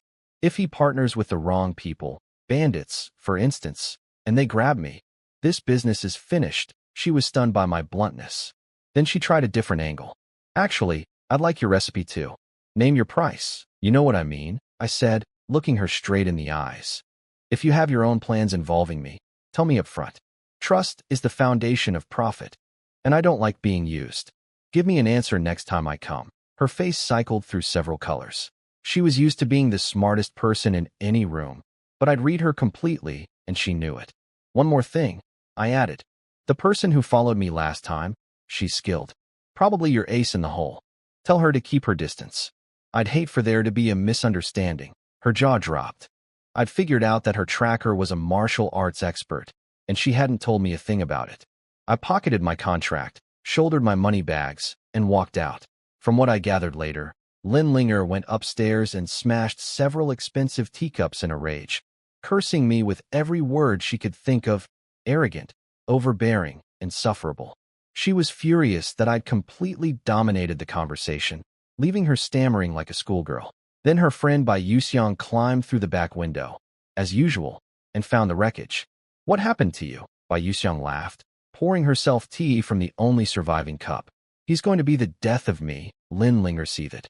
"And then you show up to make it worse." What I didn't know was that back at the salt shop, Lin Linger and Bai Yuxiang were having quite the conversation about me. Bai Yuxiang had proudly announced she'd successfully tracked me this time and discovered everything, only for Lin Linger to coldly inform her I'd volunteered my name and address myself, and that I'd warned them to stop following me. Lin Linger twisted my words a bit, telling Bai Yuxiang I'd threatened to beat her up if she followed me again. That lit a fire under the warrior woman. "No man alive can beat me," she growled. Lin Linger was deliberately provoking her friend, hoping she'd go intimidate me. Clever and petty at the same time. They also discussed the clerk problem. Lin Linger admitted I'd spotted the threat in just 2 visits, and it annoyed her that nothing seemed to escape my notice. Bai Yuxiang said she had a plan, but needed my cooperation. On my ride home, I sensed a tail again, but this one was far more skilled than before. Almost certainly Bai Yuxiang herself. I didn't care. Let her watch. Back at the village, I checked the deer herd. They were settling in nicely, even the little ones coming over to nuzzle me. I calculated the deer blood wine production. About 100 pounds of wine every 3 days was the maximum without hurting the animals. Once the herd grew, I could scale up. At home, everyone was busy. Chinchu had stacked the firewood into perfectly geometric piles. That kid's obsession with order was something else. Dashi was smashing rocks for strength training. Xiaobai was building crossbows in the workshop. Qingwan was practicing with her hand crossbow, while Chinny cheered her on. And there was a new addition. Su Xiu'er was there too, practicing alongside Qingwan. She was actually better at it, with decent accuracy at 20 paces. But the moment I pulled up with the cart, Xiu'er's mood shifted. She saw me glance at her, just a quick look, and suddenly handed the crossbow back to Qingwan. I should go home, she said quietly, and left before anyone could stop her. Dashi scratched his head. She was happy a second ago. What happened? Chinchu and Xiaobai both kicked him off the cart simultaneously. You idiot, I understood. She was uncertain about where she stood with me. Whatever Qingwan had said to her was clearly weighing on her mind. When Dashi started unloading, he found the money, the salt, the grain, the liquor, and then held up a large iron crucible. Brother Chen, are you getting into blacksmithing? That's my dad's trade. Xiaobai told him to shut up, then screamed even louder when he opened the money bags. He slapped a hand over his own mouth. Salt money, I said simply. Dashi, go get your father. We're going to smelt iron. His jaw dropped. For real, for real. While the boys went to fetch blacksmith Zhao and his equipment, Qingwan tried to play matchmaker for Su Xiu'er again. She listed every one of Xiu'er's qualities. Good with a crossbow, strong, beautiful, hardworking, literate, and doesn't eat much. I stopped her with a look. What are you trying to say? She stammered and retreated to the kitchen. I knew exactly what she was doing, selling me on Xiu'er. Honestly, in this era, having multiple wives was normal, and I could afford it. But in chaotic times, every person you love becomes a weakness. Women slow down your sword hand. I'd think about it later. Qingwan shuffled away, defeated. I overheard her muttering to herself. Next time, organize your arguments better. Soon Dashi returned with his father, hauling the entire blacksmith setup. Forge, bellows, iron blocks, everything. Blacksmith Zhao was thrilled at the idea of working together. I picked up some techniques from a traveling refugee. I told him, they're different from yours. Let me try while you watch. He agreed, though he had no idea what was coming. First, I coated the inside of my clay crucible with ground ink stick. This would make it heat-resistant and last longer. Zhao stared in confusion. Then I layered Dashi's crushed scrap iron with charcoal and borax, sealed the crucible, and lit the forge. I put the boys on continuous bellows duty, rotating shifts, no breaks even for meals. Zhao kept peeking at the furnace, baffled. He'd never seen anyone resmelt broken weapons, use borax as flux, or any of the steps I was taking. While the iron cooked, I trained the boys. Crossbow marksmanship, hard bow draws, combat techniques, spear thrusting, and three-man tactical formations. Zhao watched with growing unease. This didn't look like hunter training. It looked like elite military drills, but more lethal than anything he'd seen in the army.